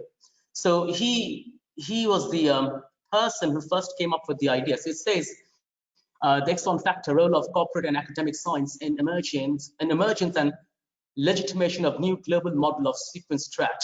So Mial and Mial wrote this article, and here it says, in the 70s, a paradigm shift took place in the petroleum exploration with the development within Exxon's research laboratories, a new model for oil exploration based on seismic stratigraphy and global sea level change, blah, blah, blah, so on and so forth. And then it says, when Peter Vail suggested in the early 60s, maybe in the 70s, that seismic imaging could be used to determine the age of Earth's layers in order to more accurately determine where oil and gas deposits could be found, his peers didn't buy it. But today, as we know, sequence strat is being taught in universities around the world, and not only oil and gas universities, for that matter. I went to a very small university, University of Tennessee, Knoxville. It's got nothing to do with oil and gas, but even there, they had a course on sequence strat. So the main objective of the slide was to show you the impact that research that happens in these labs can have on the academia as well as the industry in general. Moving on, I would like to talk a little bit about patents by Chevron scientists. Again, if you see, there are 2 things. I'm going to talk about 2 patents here. One based on multiple point geostatistics that was filed by Sebastian Stribel. Now, Sebastian is from Stanford. He is a student of André Journal, who was really one of the founding fathers of geostats. Yeah. And when Sebastian, I think this is his PhD work, that he did a bit of things on MPS, and then when he moved to Chevron, he kind of built upon it, and then they finally filed a patent in 2005, and it's still pretty active. And as you can see, you can model carbonate reservoirs and fishes distribution and things like that with MPS. And again, I am going to talk a little bit about MPS as well as lacunarity analysis during this last half of this talk. And now this one was filed by Michael Pirch. Michael was actually, and Marty Perlmutter. So I worked with both Michael and Marty when I was in Chevron for a bit. I didn't really work with Sebastian. I met him once in a meeting, but I really worked with Michael and Marty. Michael actually took this, this is right around the time when he was applying for this patent. So he wrote a couple of plugins for GoCAD, and we used those to determine lacunarity of channel patterns and channel networks. And as you see, this is still there. It's still an active. It's an active patent. Now, like I said in the very beginning, I spoke with a few friends and ex-colleagues of mine, because this talk is essentially about overall understanding of of R&D in geology. So I thought people who are geologists could be who work in these labs. No one better than them can talk to me about, can enlighten me about these things. So this is actually Wayne. When I say geoscientist with 27 years of experience, this is Wayne Nar, and he was a team leader of structural geology. Interestingly, he transferred to the engineering department. They really wanted him. They really wanted him and his expertise to help them build their dynamic models. As we all know, who are geologists and engineers as well, dynamic models are based off of static models. So if you don't have a well-calibrated static model, you will be at a loss. So they brought in Wayne to the engineering side of things, and he stayed there until his retirement for 15 years to help engineers solve problems. And he would essentially build models in GoCAD, FracMan, and that would form the basis for the dynamic models. And as I was talking to Wayne, he said, like, it's not like the engineers are working on a problem and the scientists are working on a different problem. It's like they work together. They work really work hard together and to deliver on company projects and to work or to come up with new scientific concepts as well. So one of the things that Wayne was doing, and probably in his last few years, he was looking at company data, service company data. I'm not going to name you the company, but service company, like Wayne said, they're very high about serving the operators with lots of fractures. Okay, here's a formation, here's a reservoir, and it has so many fractures. But the question that Wayne asked himself, and that how many of those fractures are really effective? How many of those fractures do flow? So he had different kinds of data sets from the company that he would use, and in conjunction with some of the established workflows that probably I'm not supposed to be talking here, in identifying effective fractures. And then they could take all that and then predict dynamic model. And then again, I'm going to talk about another structural geologist. And again, I apologize because I am like a fracture guy. The friends I have in the industry are fracture people too. So I apologize for not being able to give you a better, a wider view of things here. But let's just talk about this guy who I can't mention. He worked for an oil major again in one of their labs, and he still works there. He's got about 15 years of experience. In the past, he was with Chevron. Now, he's got a PhD from UD Austin, and he has become a specialist. Although he's a structural geology guy, he used to look at fractures and I'll show you some of his data sets as well during the talk, maybe. The data sets he collected during his PhD. Now he has become a specialist in unconventional research. So he works with geophysics people, and they develop patented workflows for estimating fractures. The idea is like they essentially people work with engineers and geophysics people, and they develop workflows. Yeah. And now he's done a lot of structural geology now. That is in the unconventional research group. He looks at both geomechanics and along with natural fractures. So he uses those concepts of geomechanics and to see how natural fractures can enhance or can hinder, if you will, the formation or the growth of hydraulic fracture. And he said to me that they use Kinetics Frac. Kinetics Frac is a Schlumberger software that. And I have to apologize for this. I don't know if you can hear this train passing by, but my office happens to be right next to a train track. So I just shut up for 5 seconds, okay? We'll let the train pass. No problem. Sorry about that. Dr. Fulcon, did you hear the train going by, or did you not hear anything in the background? There's slight sound. But it's not a disturbing sound. We can continue. Okay, then I can just continue, I guess. All right, perfect. So, and he also works on building a mechanical earth model in Petrel from stress magnitudes using some in-house workflows. So you see, lots of things are important here. So what we see important is prediction. Prediction is one of the important things that they do in these labs. Apart from coming up with new concepts, ideas, they're very high in predicting things and modeling. With that, let's move on to this one. And the R&D strategy of these majors. So what are they really interested in? I mean, they spend quite a bit of money on this. And that's what I've learned. And they paid for my internships, and they paid for my PhD for a bit. So what do they really do? What are they interested in? One of the things, and I got this when talking with Jim, who's an established geostatistician with Shell. He's like, look, Ankur, big data is here to stay. That is the future. And again, but then at the moment, most AI-oriented jobs are contracted out to companies at the moment. But then again, ONGC, our very own ONGC is here in the game. It's not like only ExxonMobil or Shell or Chevron is looking at it. Even ONGC, and I was very happy to see that them funding one of the projects and an ID corporate. I'm a little bit involved in the project myself. This is on looking at. I won't talk a lot about it, but this is about predicting fishes using some machine learning applications. So nothing has much been done yet. We just got the project some time ago, so there's a lot to be done in that area. And then other potential applications that they have in AI or machine learning, I would say, is looking at seismic signature and mechanical earth model. And then this is what Jim had to tell me.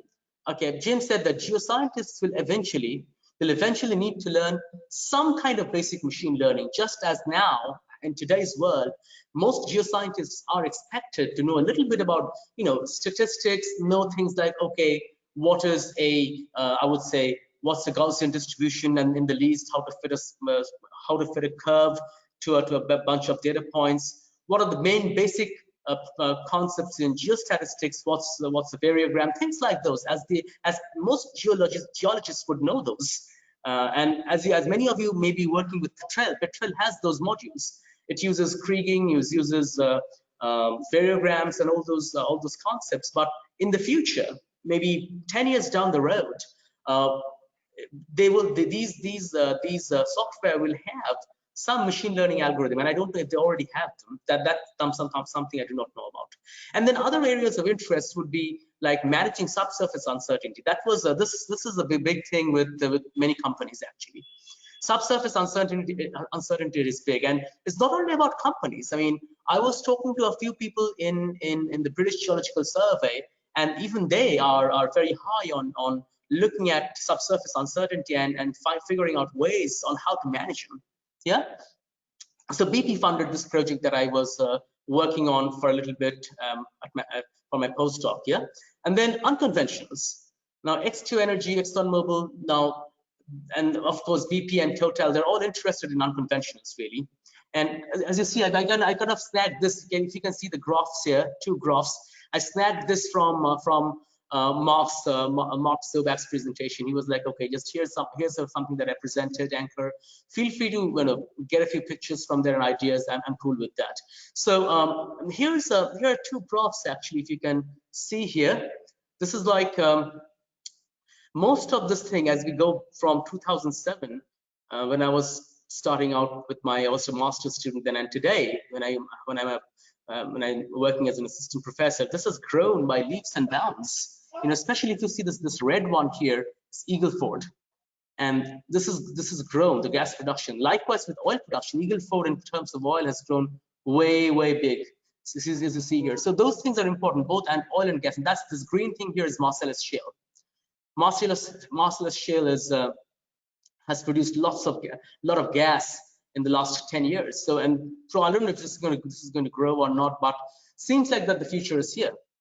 Again, in terms of service and research, one thing that was brought to my attention is like good quality work for the customers come from R&D.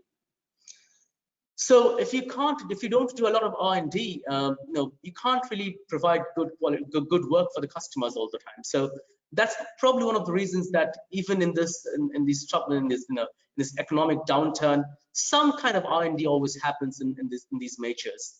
And then, but then the focus is kind of gradually shifting towards service-oriented R&D, which is fine. But the good news that I've said here, the good news is majors are still funding industrial university consortia. Now, I don't know if you know about this. Maybe you do. So in the next, that actually brings us to this second part of our talk about what are consortia and industrial affiliate programs. And I put a picture of this guy here, John Clearbow. he was a professor at Stanford. Unfortunately, I never met him. Unfortunately, it's very unfortunate that I never met him. But he's the one who really started this in the 70s again. He started this in the 70s, and you know, he had his own small group. I believe it's called the Geophysical Analysis Group, or GAG. That's what it says, and it's still there. The group, the industrial affiliate program is still there. So what about them? Now again, I apologize because this is a really busy slide. I mean, had I been presenting this in a real setting, I probably wouldn't have put this slide here. I just put it here because, you know, I know you guys are staring at your computer screen, and probably if you really squint hard, you can read some of the stuff here. But that's not the point. The point is to tell you, to talk to you about some of the consortia and industrial affiliate programs that are out there. So I've mentioned Stanford Natural Gas Initiative, which is run by Mark Selbach. And then this is the Basin and Petroleum System Modeling Group, which is of which my mentor, Tapun Mukherjee, is a part of, as well as the Stanford Rock Physics and Borehole Geophysics project. And then at UT Austin, University of Texas at Austin, they have the Bureau of Economic Geology, or BEG, that houses, I would say, at least 15 such consortia. I've just mentioned a few of these. And then I have marked out FRAC and SCRUF, Stanford Center for Earth Resources Forecasting. I actually worked with those two consortia myself as a student. And then I know Paul Mann, who is essentially a structural geologist looking at large-scale structures in seismic data. So he has his own consortium, CBTH, at the University of Houston. And then Janok Bhattacharya, I've not met him personally, but I know of his work, and I'm sure some of you do because he's a big name. And he has this quantitative sedimentology laboratories. That's also consortium. But then you see, the thing is, these consortia, when they come out with a product, first of all, their research is not really directed towards the product, which is good. And this is more so in case of the consortia I've seen at Stanford. I mean, I hate to see this, but I've seen what they do at other places, but Stanford really stands out. Okay, so it is definitely not directed towards the product. And some of the software they come up with is barely used by the companies. They kind of give out this software to companies. I'm not going to mention the consortia or the software, but there was a software that was never used.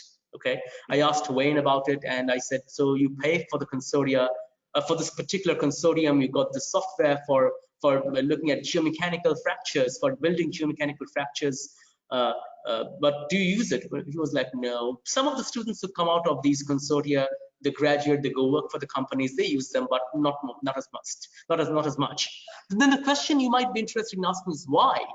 Why do companies fund them? What do they get out of it? Well, what do they have for this? One of the things that they want to understand the science better. Now, when they do R&D in their own laboratories, it's all very good, but you know, what happens in the university is also very important, because there it's more core science. As many of you are professors, lecturers, and all of you, and the rest of you are research scholars, you would probably appreciate the fact that what we do in the universities is more core, is more, I would say, is more basic stuff. And then they want to stay ahead in the game of evolving concepts and ideas. And and these consortia, they have an annual meeting every year. Every year there's a meeting. I mean, I've been to so many of these meetings, especially with SCRUF. And the students go and present their work. The company people come, they sit around, they talk. And what happens is people from different companies get to interact with each other. So that's like value of information. I mean, I love to put this word value of information because this is actually a pretty loaded term. Professor Tapun Mukherjee, in fact, wrote an entire book on this, but that's not the point. The point is they get the value they get is information in terms of research within the consortia and what's happening outside in other companies. So like Wayne wanted to put it, it's like, look, Ankur, it's like joining a golf club even if you don't play golf. That's the big idea. You can go join a golf club, you know, make friends there. You don't have to play golf. Yeah. So that's kind of the thing. And then next slide here, I'm going to talk a little bit. Again, this is a very busy slide. Like it's more like a poster than a slide on a presentation, on a PowerPoint presentation. But again, the idea is to give you some overview of what happens in terms of research at these consortia. All right. So as you see, the Basin and Petroleum System Modeling Group, I was never associated with them, but I know they work on large-scale structures, complex fault histories. These are some of the projects they have. You know, incorporating strikes with faulting, and again, there's a train going, and then they have multi-point geostatistics. They use MPS in building basin models. I mean, that's something new. I mean, I've known MPS for a while, and I know what they do in terms of MPS. They look at, you know, mesoscale things, reservoir scale, but here it seems like they're looking at basin scale things. Of course, they have the Stanford National Gas Initiative, and again, this is they're interested in hydrofracking. Not only engineers, but also, you know, geomechanics. The people who do geomechanics and even structural geologists are interested in hydrofracking. So these are like, this is just a again a shot that I snagged from Mark's one of his books, I believe, and this is one from one of his talk in Barnett Shale. So here's got, you know, you got some well responses. You know, this is all the well responses in this light color here. The standard deviation is in dotted line, and you see when they have this is the real well response, by the way. They have these hydraulic fractures, and with given 2D, D is the I believe D is the distance between the fractures, and 2L is the length, and H is the height. With those kind of parameters, they modeled the production, and that kind of really matches very well with what they see in real time. That's one thing. And this is I have put the structural geology and geomechanics, the rock fracture project. This is really a homage to Attila Iodine and his colleague Dave Pollard. They are structural geologists, and they ran this program for 25 years at Stanford. And unfortunately, they retired, and they're still around, but they have actually closed the project. I've just put some pictures here that have come from the very from the project. Essentially, this is all works of Attila, and this is some of the things that I did with him actually when he was almost closing up. He was almost closing up shop. So as you see, if you are a geologist, they do a lot of field work. They do a lot of field work, and a lot of modeling stuff as well. And here, what I'd like to point out, Dave Pollard, he wrote a book on how to use the concepts of differential geometry in structural geology. Again, many of you might be aware of it, but what you may not know is they had this rock fracture project, and all the money for carrying out research, for salary, for grad student salary came from the consortium. And then I don't want to talk a lot about this one because I have a couple of slides on this later. So let's skip that. And here again, I worked with FRAC for about I think for a semester or so. Again, they're very high on collecting outcrop data. This is from Scotland, Erebor Formation in Scotland.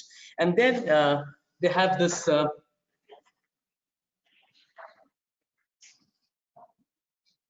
They have this. Excuse me. The geomechanical model. So they kind of look at a lot of core data, well data, together with the fracture outcrops, and they're used to build models.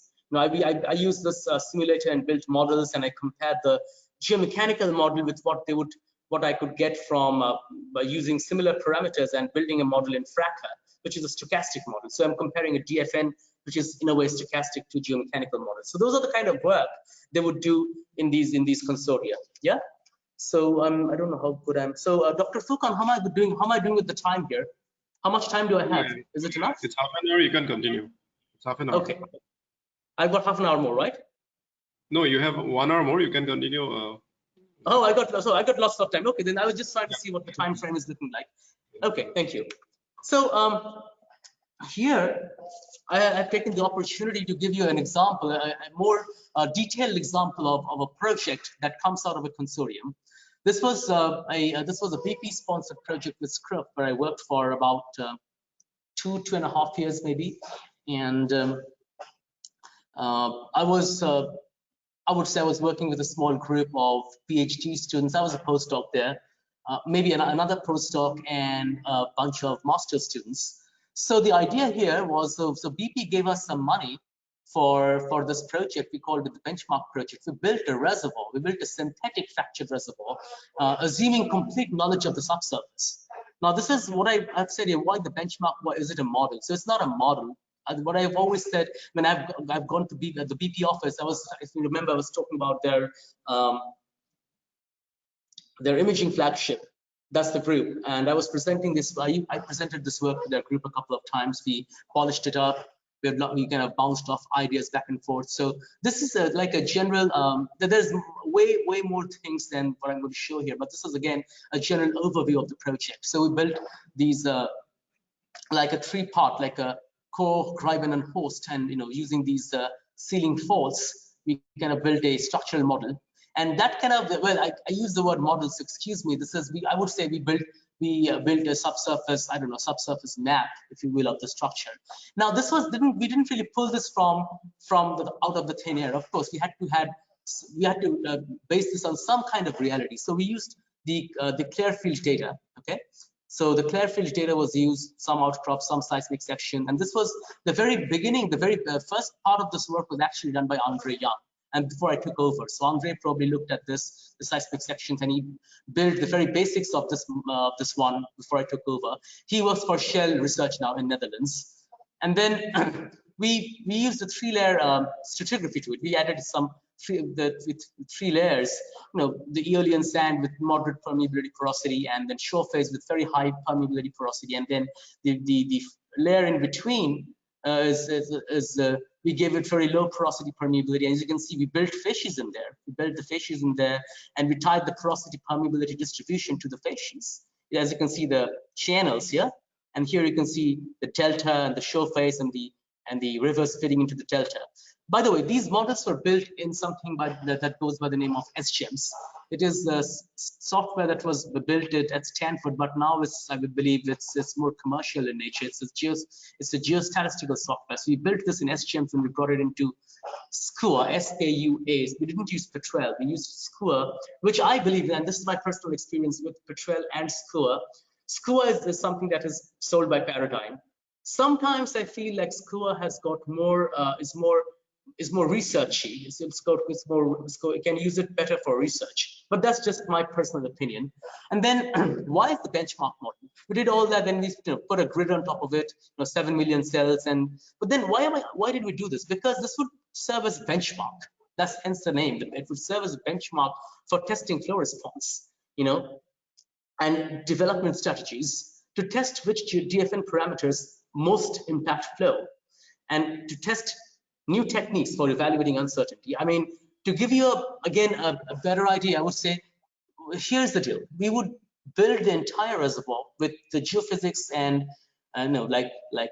velocities and everything in there, and then we would say, okay, let's say we would assume that we do not know what's in the subsurface in a part of it, and then we would go ahead and build a model in that part by using data from quote unquote wells. We also had synthetic seismic data. We'd take the synthetic seismic, and some sparse well data, and then we'd build a model for that subsection, and then we'd compare that subsection to what we have in terms of the reality, the quote unquote reality. I don't know if this is making a lot of sense, but let's see if I can make more sense of it when I go to this next slide. So we built the facies model here, right? As you can see on the light, this is the facies model of the channels. And then with that, we gave it properties we didn't really put fractures, we just put rock properties in terms of elastic moduli, bulk density, porosity, permeability, which would be tied to the facies. Of course, like you see, this is, I believe it's a porosity or permeability model. And then with that, we would, using some of the rock properties, we would put fracture intensity and orientation. Of course, that would be used for building a reference DFN, but then taking the fractures and the unfractured rock properties, we would come up with effective elastic properties for the entire domain, and that would be used for testing seismic modeling and flow modeling as well. So how did we build? Again, being the fracture guy, I was looking mostly at the fracture part of the project. So what we did was to build fractures in two ways: systematic joints, from stress strain of induced rock failure and distance from major faults. I think distance from major faults is something that most of you would know if you're a structural geologist. So you look at how far a point lies from a sealing fault, because if it falls in a damaged zone, you could say, okay, within a fault is inside the damaged zone, it has very high fracture intensity. So we use this formula, and we built a fracture intensity based on the location of those damaged zones. And now with respect to this, now we don't really have stress strain data on this. We don't have a stress map, because this is what we're building is not a model, and we don't really have any data. So what we did, we had this kind of a fold. We unfolded it, and then we looked at the strain. If by restoring the vector post and syn by the restoration of vector of post and syn depositional grid. So we did that, and using Hooke's law, and we knew the elastic properties from facies. We would find from the strain, we would get the stress, and then we would test it for failure criteria using using more Coulomb essentially. And then what this intensity map is essentially a probability map. We would say, okay, what is the probability out of 1 or 0 and 1 that the rock in a particular location would fail? And that probability map was essentially used as an intensity map. So, and then putting these two intensity maps, we built an intensity map here. And then we cut a small section from there, which is much more manageable, if you will. And we built a DFN, and then, we used some basic stuff like uniform distribution, 1-to-1, 1:1, very, very simple, nothing complicated. And I mean, I don't know if there are geophysics people out there, but the challenge I faced when doing this was when you're trying to build fractures when the geophysics people were building fractures in that, they were using the Hudson's crack model, penny-shaped crack model. And so if a formation has Hudson's penny-shaped crack model built into it, the only DFN I could build was uniform distribution and 1:1 aspect ratio. That was one of the problems. But nonetheless, that's the detail. So we upscaled it and found the porosity, and from there we thresholded it and got the dual media, single media grid. Brought it onto a flow simulator. This is actually Streamline simulator, if I remember. It's called Stream Sim. Stream Sim is the simulator would put injectors and producers, then would produce the well. And now you can see there's so many curves here, and you might wonder, why is there so many curves? And there's only one truth. The truth that you see in red in quotes is actually the benchmark model. That's what we built with these distribution of length. What we did for the others is here. We use different fracture intensity maps, different length distributions, different length styles. We use two sets of long fractures, a set of long fracture, and a set of short fractures, and so on and so forth. And we had about 194 models, and we tested all of them, and then we did a sensitivity analysis, to see which is most sensitive. It was seen that intensity was more sensitive than length. No, it's good, but I mean, that's just to give you again an example of what we did in a project that was sponsored by BP. It's a consortia project. And then, of course, we did all this, and the reference DFN was created, blah, blah. And then we did the intensity orientation from wells, and we got a new set of DFNs, simulated flow, and then we saw the parameters impacting flow. But then, what else can we do with the benchmark? We can get well data from a core, like I was saying, and then DFN in a different region from that well data, and then we can predict, like I was saying. This part here, indicated grid as training image. We'll talk about this a little bit in the last slides, and then this will be probably more obvious. So in essence, it is for scientists and geologists. This benchmark data set actually is uploaded on Stanford's website. They have a repository there, and we have uploaded this there so that people can download it from there. And they don't have to use Q. I believe I did make a more general grid that can be downloaded and can be used by people for their research. And then I'd like to talk a little bit about it. This is kind of self-advertising, but I thought maybe since I've had this opportunity, I'll talk a little bit about what I do here in India in the lab that I've built. And Ajoy and Atul are the two students that I have right now, and they're very hard workers. They're working on fracture flow. Ajoy is using essentially a streamline simulator. Atul is looking mostly at connectivity. And then Ketan, he graduated, but he worked on segmentology, something different from fractures. Shivaji is at the most point, he's as a postdoc in Germany, and we are also working a little bit with him on a paper. And then, of course, whenever we have problems, I run into a wall, if you will. I go to Professor Dev. He's been very nice to me, actually. He's a chair in the mining department, and until very recently he was also the dean, but he always finds time for me. I go and I bother him about things here and there, and then he's been very nice to me. And of course, the slide wouldn't be complete if I don't mention Tapan Mukherjee and Akhil Datta Gupta.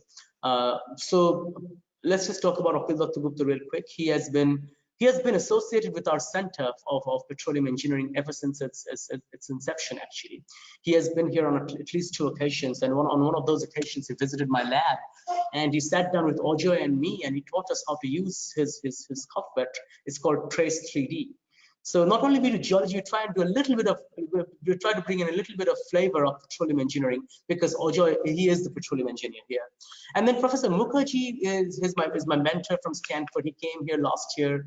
He did a short course on geostatistics and data analysis. And again, I go to him every now and then if I have problems. Even when I was preparing this talk, I asked him for his advice, and he was more than happy to help. So some of the projects we work here, again, I mean, I don't want to spend a lot of time here, but they should be of interest to they are of interest to the industry. I've given this talk in other places, a talk on what we do in terms of research. So we look at connectivity of fractal fracture networks. We look at anisotropy in fracture connectivity and see how the clustering of the difference in clustering in different direction, how it influences fracture flow responses in different direction. Ojoy was interested in looking at how aperture can influence flow, and I kind of will talk a little bit about this project that Ojoy has kind of have just started working on, and then besides all this, I also look at scale-dependent heterogeneity in data sets. So I have another master's student. I've not put his name there, but at the moment, he and I are looking at time series data. Essentially time series data, and looking at how things change with scale. That's also kind of research in geoscience, if you will.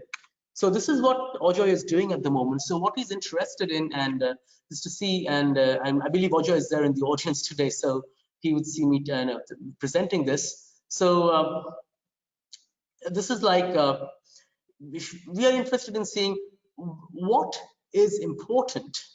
The philosophy is what is important in a fractured reservoir, which fractures are important. Now this comes from my experience in Scruff with Jeff Kaz.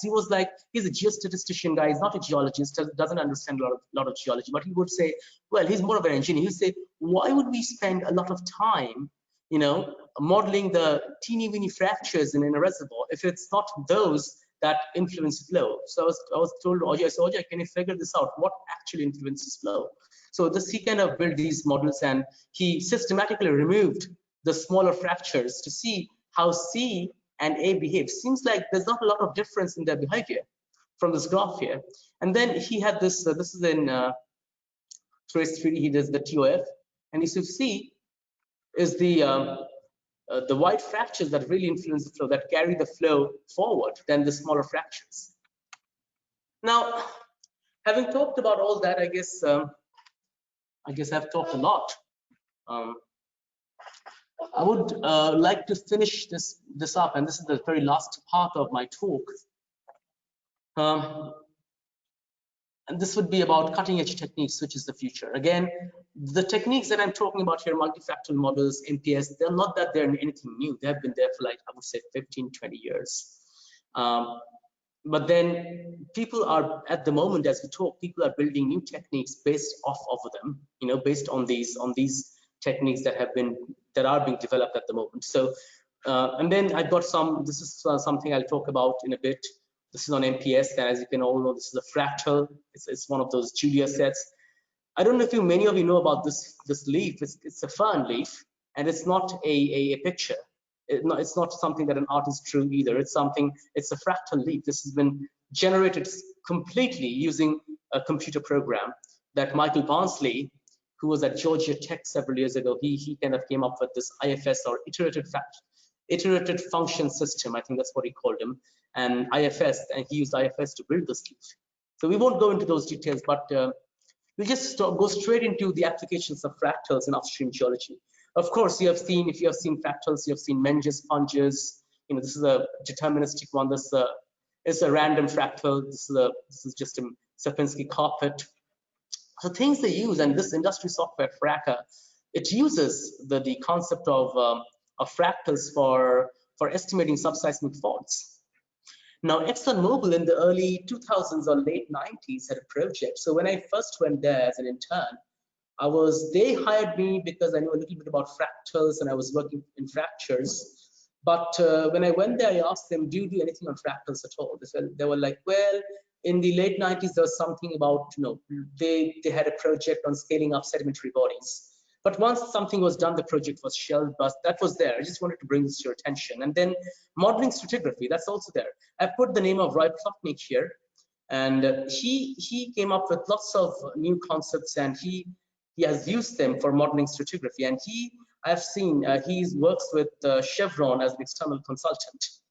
So if you remember, I mentioned Marty Perlmutter and Michael Pearge, the guys who filed for the patent. So Roy Plotnik used to work with them very closely. And then, of course, there's modeling in porous media. And then I put these two books, you know, Fractals in Petroleum Geology and Earth Processes. It's a very nice book. It's been a while. It's a 95 book, but it's very good. And I've met both these people, Chris Barton and Paul Lapointe. They're wonderful people. And Jean Krell, who edited this book, Fractals and Dynamic Systems in Geosciences, was here last time in February, I believe, in Jan or Feb this year. And he visited my lab, and he's a fantastic guy. He's a fantastic guy. So you see, these people, not that they do fractals for a living. For instance, Jean Krell is a structural geologist. Roy Plotnik is a paleontologist. And Chris Barton and Paul Lapointe are fracture people, but they all have used one form or the other of fractals in their research and in writing books. Let me just give you an example of a fractal model in sedimentary layers. And this is again a slide that I took from my advisor. I mean, I forgot to mention his name, but he's Dr. Ed Perfect in the University of Tennessee. So this is from one of his slides. So if you look at a small area here, yeah, and you blow it up, you can see the same kind of layering here. And again, if you take another small area, blow it up, you see the same layering. So what can you do? How can you model this phenomena? How can you model this phenomena? So I was actually showing this in a talk to the ONGC people that kind of won me a project proposal. The proposal is that the project is yet to be funded, but they got interested. So what we do a classic Cantor bar. So we have a block here. We divide it up into 3. We leave this alone, and we divide the other ones into, again, 3 and 3. And we keep on repeating the process.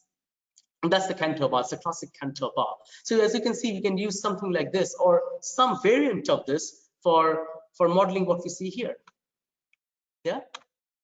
Now, again, because I have time, I could probably go into this a little bit. It's 1:20, so I think we are good.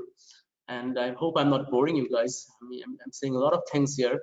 So box counting, again, people know what box counting is. So I'll just go quickly over this. So let's say you got a column, a stratigraphic column with fossils. How would you know the distribution of fossils is fractal? What you do is just cover this entire pattern, if you will, with boxes of different sizes and count the number of occupied boxes. So what they're interested in if a box has or if it doesn't have any fossil at all. And then you can do you can plot the box size versus the count on log scale. And if it's a straight line, if it fits a power law, you know, like this, they say it's a fractal. And this was again in 95, Roy Plotnik and Karen Prestegard. Actually, no, the fun part is I didn't know about it myself. Roy and Karen, they were in Oak Ridge National Laboratory when they were working on this. So this is interesting. So this is again something from what I did. I was looking at again this is from my master's work actually many years ago. So the one on the left is from my master's work in 2007, and the one on the right is 2019 when I was working as a faculty at IIT Kharagpur. So here again, I mean, this is such a nice data set. I like to talk about it. So another person I probably didn't mention was Noel Odling. Noel Odling retired from the University of Leeds a few years ago. And this was done in the 80s. She took a helicopter and a balloon. she mapped this entire pavement in Norway from a helicopter, and then from a height, and then she kind of brought the height down and looked at a smaller portion of it. She looked at another smaller portion from an even smaller, even lower height, and from an even lower height, she got another smaller map. So as we go in, we get more and more details of a map. And here she kind of flew a balloon, 3, 2, and 1. You probably can't see this. This small, if I'm putting my dot here, that's just 1, which is this map here. That's 1, and the one right. No, that right surrounding it is 2, but this is 1. So 1 is a small part of 2. 2 was done from a balloon above the ground, 10 meters above the ground. This was mapped on the ground itself. So what I did, I box counted these maps, and this was when I was visiting UD Austin as a potential PhD candidate. I spoke with Randy Merritt at ATAL for hours at length. Randy came up with this idea of, why don't you take these maps, box counting, and throw them on a graph.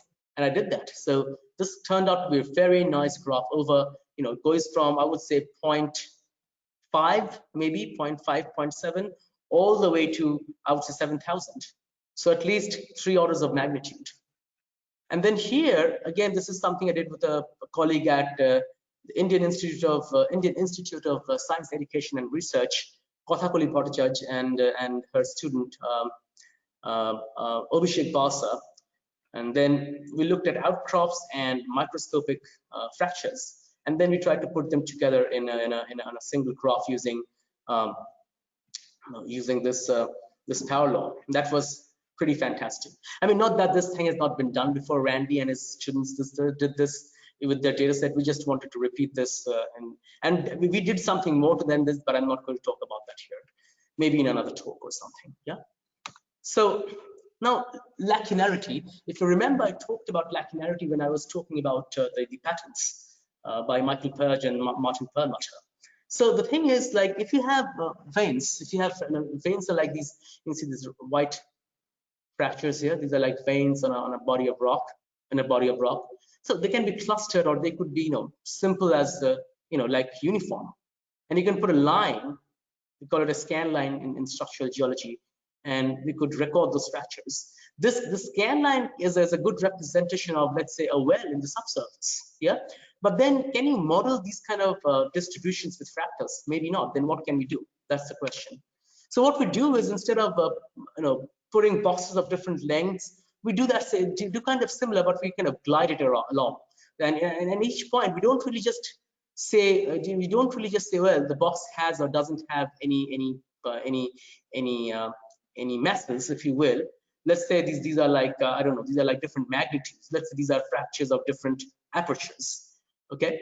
Not only do we say that, okay, not only do we count the fractures, but we also look at their magnitudes. So we just count what's there. So what we have said, as it moves at each step, what we do is count the total number of mass. So we just count. So these different colors represent different masses, and we just sum it up. And then we move, it all the way back here, down here. And then we get a distribution of those mass numbers, or of those sums. And from that distribution, we could pull a variance, yeah, and a mean. And we take the ratio of that, the variance and the square of mean, and we add 1 to it. And we call this a lacunarity. Again, I don't want to go into the details of it, but that's just a way of saying how these masses are distributed in space. Simple as that. How those masses are distributed in space. That's what this measures. So if the masses are not, if it's just as a simple 0 and 1, if you're just counting fractures, if you're not really interested in anything else, just counting fractures, simple. This is again a Cantor bar.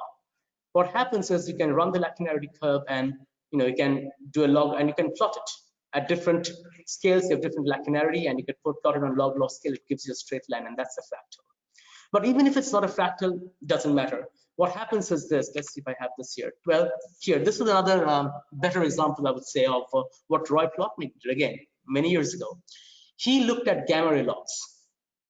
This is again real data, real well data. So these dots are just gamma ray kicks, and I believe he was just looking at presence or absence of gamma ray kicks, not how much the magnitude was. But again, you can do that. It looked like it's a fractal.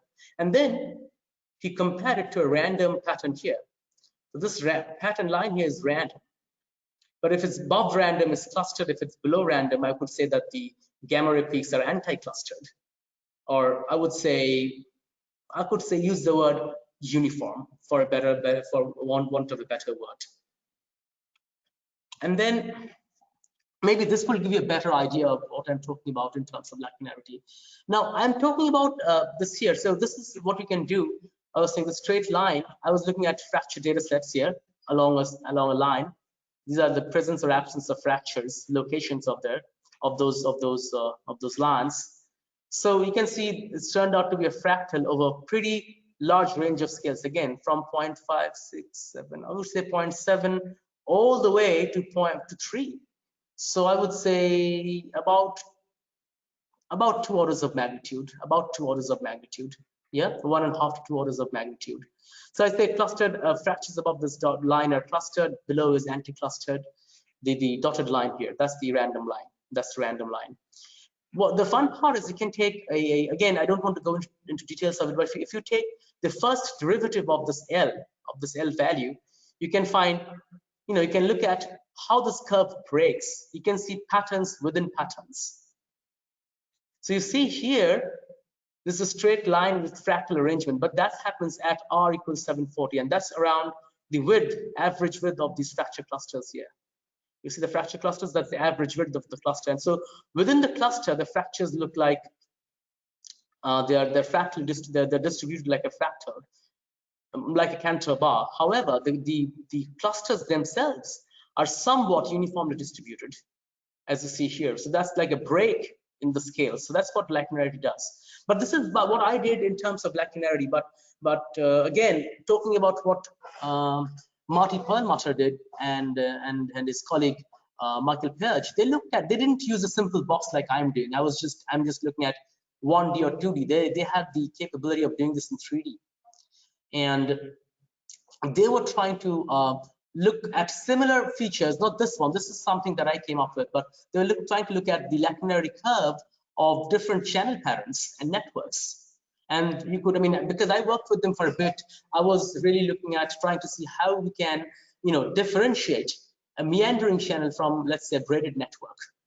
If you can do lacunarity and see some difference. We did see some difference. I really can't remember the details of it, and we didn't publish the work because it was all company data and things. There was some proprietary things about it.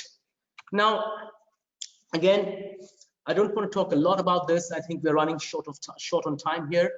Multifractals are like a generalized version of fractals. So if you have if you're looking at a porosity data, if you're a permeability field like this, right? You cannot use something that you have here with surfacing carpet because you just have 2 phases here. If there are more than 2 phases, what do? You can use a multifractal model. So this is nothing but this was developed for representing how a quantity or mass of material is distributed over a geometric object or support. So if you could call it a support vector. This could be called a support vector, and then you could distribute the mass over it and then come up with something this. So this would be used for looking at how a mass would be distributed over this support, and that's all about it. This could be aperture values in well data. So people have used multifractals. Again, this is pretty long ago in 1990 to Physica A, and they've measured permeability from chalk samples, and they've looked at multifractals. Moving on, again, I don't want to talk a lot about it, but what you can do is, if you remember the fossils I showed you here, instead of looking at just the presence or absence of fossils, you could look at the proportion of fossils, something like this data set here, and you can come up with a multifractal spectrum. Think of this as a histogram of sort, at different multifractal dimensions for different length scales observed. Again, William Belfield worked for, I believed he worked for Amoco Gas Company many years ago. He came up with, he looked at well data, real well data, he looked at apertures, and he used multifractals to model the aperture. Then you see here, the dotted line is the simulation data, the solid line is the well data. And you see the well data is it's so nicely fitting the dotted line, kind of. There are some hiccups here, like you see, and maybe another hiccup right there. But otherwise, here you see it's a pretty good fit. You see a pretty good fit here. I mean, there's some good fit. So yeah, I would say, no, the multifactorial models can work well in certain cases, but sometimes they don't work. Then what do you do? That's what I've said. When all distribution types might not follow such a model, then what do you do? We have been working on this for a bit. So this is like, I'm not going to talk about fractures. This is like fog sediments. You got, this is rainfall. This is, I could think of this as rainfall data frozen in time. This is light and dark laminate for clay rich and clay poor for layers that are rich in clay and not so much rich in clay, if you will. Clay rich layers showing recording high rainfall, maybe, and light laminate. This is from marker shale, and this we just took a 1D section from here, and we looked at, if you would say, a time series frozen in time.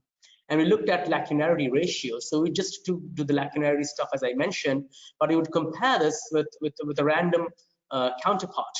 Again, you could randomize this by distributing. You could keep the support vector same, all the points same, and you could just redistribute the magnitudes any number of times you want and get any number of random data. We looked at 100 random data, and then we looked at how this behaved over scale. So you see, in a small scale, around for about, I would say, 10 millimeter here, about 10 millimeter, it says persistent, which means large rainfall followed by large rainfalls. Big rainfall followed by big rainfall trends, indicate rainfall trends. Here, it's not as much. It's kind of more random, if you will, in here, which is like larger than more than 20 years. If you're looking at data which is more than 20 years, you see a different behavior. So the behavior changes with the scale of observation. That is what was important here, because in this kind of things where the behavior of a data set changes with scale, you just can't use a fractal model.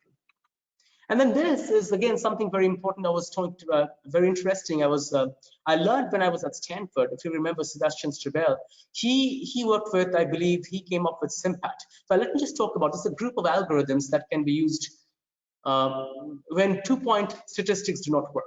Okay, when 2-point statistics like kriging do not work, they came up with these various kind of multi-point algorithms. What they need is a training image.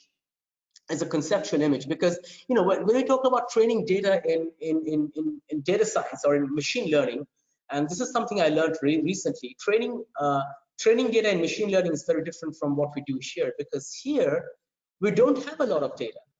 Again, excuse me if I'm not mistaken here, but in machine learning algorithms you have lots of data and lots of data, and the algorithm learns from that data set. Here we don't have that luxury, because geologists are always we are poor people when it comes to data. So what we can do, we could use an outcrop data, or we could build a process-based or an object-based model, like an object-based Boolean model, or a process-based like a geomechanical model of a fracture network. Or you can just take some outcrop data, and we could use that as a training image. That has to be a conceptual image, and then we go from there. And there were certain like extended normal equation. These are pixel-based or algorithm, like Markov field and SNISM. These are all pixel-based algorithm. And as you see here, this is MRF, which is a pixel-based algorithm. So this is the back here. The left one is a training image. In all these pictures, the left one is the training image. The right one is the simulated image. As you see, the fractures are not very well represented here. Again, here you see the channel patterns. There are no like blind channels. You see blind channels here. You see here 1, 2, 3, 4. These are, so this is not that good because this is pixel based. But when you move to something like SIMPAT or filter sim, you see this is much nicer because this is a pattern based algorithm. So, and all that I'm showing here is unconditional simulation. We won't talk about conditional simulation in this talk. So this is what my friend Pejman, I think he worked on doing CCSIM. That's his baby. And image quilting was developed from CCSIM, I believe. So what we do here, we take a pattern, yeah, and then we want to simulate it. We don't want, and then we take these small squares. The squares should be of such a size that it should capture the heterogeneity, just large enough to capture the heterogeneity, but it shouldn't be so small that it just reproduces pixels. That's an important thing. So you got to have a template size. You got the training image here, you got the template size, and then you take this and you stick it here. You take another one and you stick it next to it, and there's an overlap region. You see here, this light dot and the dark dotted square and the light dotted square. There's an overlap region I'm showing here, and they try to the algorithm tries to minimize the difference in here, okay, using some kind of statistics. So probably using covariance, if I'm not mistaken, and then keeps on doing that, you know, and in a raster path it moves and then it recreates the pattern. So you essentially need three different things. You need the template size, you need the overlap area, and then you just need a training image. And this is what we did for fractures. This one, as you see, I'm not going to again talk about it very much. I'm just going to skip over this. The fractures turned out much better than it was. It turned out for one of these older algorithms. These fractures were from a training image, from an outcrop, and we generated different fractures using the overlap of 20 and template of 100. Probably using a template of 200 was better, because that and this is like 1000 by 1000 pixels. Yeah. So essentially got fractals, lacunarity, multifractals, and MPS. These are the 4 different types of things I've talked about, and MPS is really going beyond 2-point geostats and model sedimentary bodies and fractures. Lacunarity and MPS both have been, you know, patented by different people, and those are very important. You know, those are important algorithms from which new algorithms come out actually. And then the take-home message, I'm just trying to wrap up here because I guess we are getting late a bit. So the point is, the take-home message is, you know, R&D labs and oil majors, they have, this is where new concepts come from. This is where new concepts are born actually sometimes, and they have they patent their technology. Yeah, so that's good. And although the current trend is moving towards service, and people are kind of moving towards things like, you know, service-oriented R&D, as they call it, that's not a problem, because good data comes from service, and service and research are not really exclusive of each other. Like Wayne puts it, he said, being a scientist at Chevron, I've never really differentiated between the two. One is complementary to the other. And then the majors, even like not only ExxonMobil and Chevron and BP and Shell, but also the smaller ones like Schlumberger and Repsol, they fund these consortia to keep themselves up to date with what's happening. Yeah, and then the major challenges are, of course, managing subsurface and uncertainty and unconventionals, which is the future. And of course, talking about future, machine learning is here to stay. It's here to stay, and just like today, we being geoscientists are, I can't overemphasize this, but I really believe that just like today, being a geoscientist, I'm expected to know a little bit of you know, geostatistics, even if not geostatistics, a little bit of you know, statistics, probability.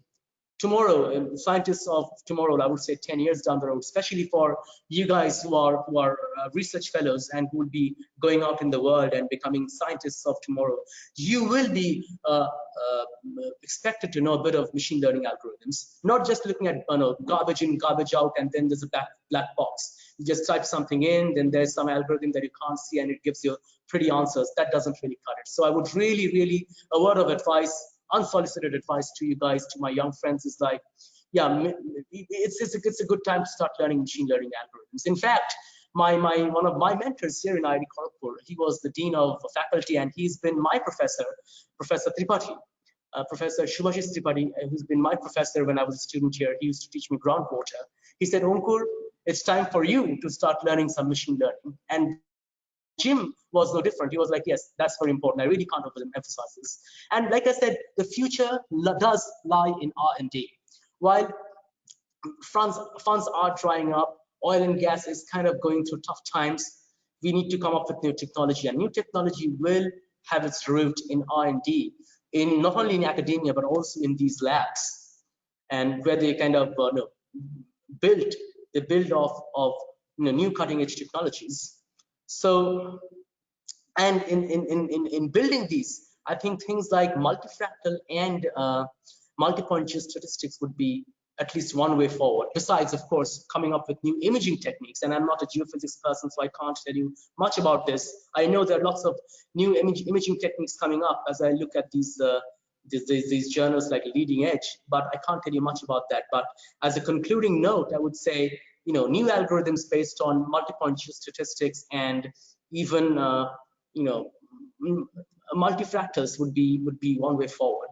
With that, I'd like to, I guess I've spoken enough, and probably it's time for question and answers. Okay, it was an excellent presentation highlighting the major research and development in petroleum geology.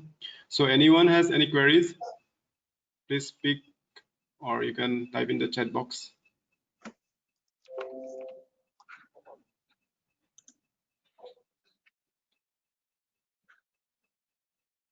Hello, can you hear me? Yeah, yes. Sir. Okay, I just made some little bit, I just put on my headphones actually. So just in case there's any questions, I'd be very happy to answer them. I'm going to turn on my camera here. Yeah. I'm going to turn on my camera and see if people are interested in questions. Participants? Anyone want to ask anything?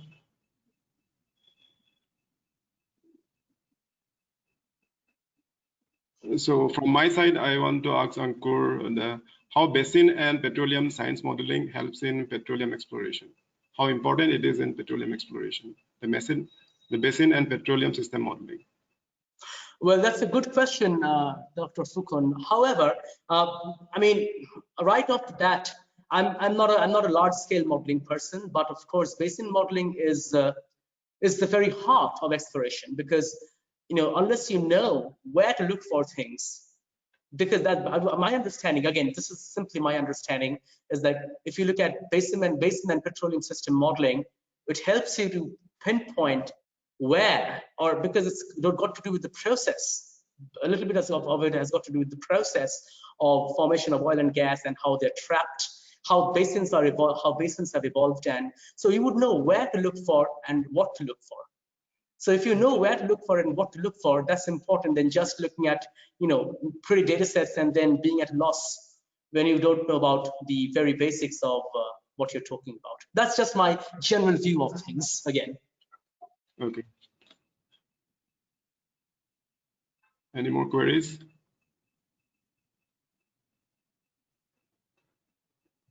Well, I guess people are bored. I've talked for about an hour and a half. That's too long. This is the longest talk I've given so far in my career. But it was a good one. Thank you. Okay, Thank you. If there is no query, I will give the end remarks. So on the behalf of everyone present in this program, I want to thank Dr. Ankur Roy for his informative and enlightening presentation on a very important topic of research and development in petroleum geology. We appreciate the time you took out of your busy schedule and for sharing your knowledge and expertise. I am sure that everyone liked the presentation. So your lecture touched upon many critical areas like the R&D in upstream basins, the industry academia research initiative, and also about the cutting edge technologies like the fractal modeling, the multifractals, the MPS, and also the lunarity. So it was a pleasure listening to you. Thank you. Thank you so much, Dr. Ankur. Thank you. Appreciate it. Appreciate it. Thank you. Thank you so much. Okay, how do I? Shall I just hang up, or how does this work, Dr. Yeah, Fukhon? you just leave. There is a cross mark at the bottom. You can just click on the cross mark. Okay. Let's see if this is worked. Yes. Yes. Fine. Thank you so much. Good.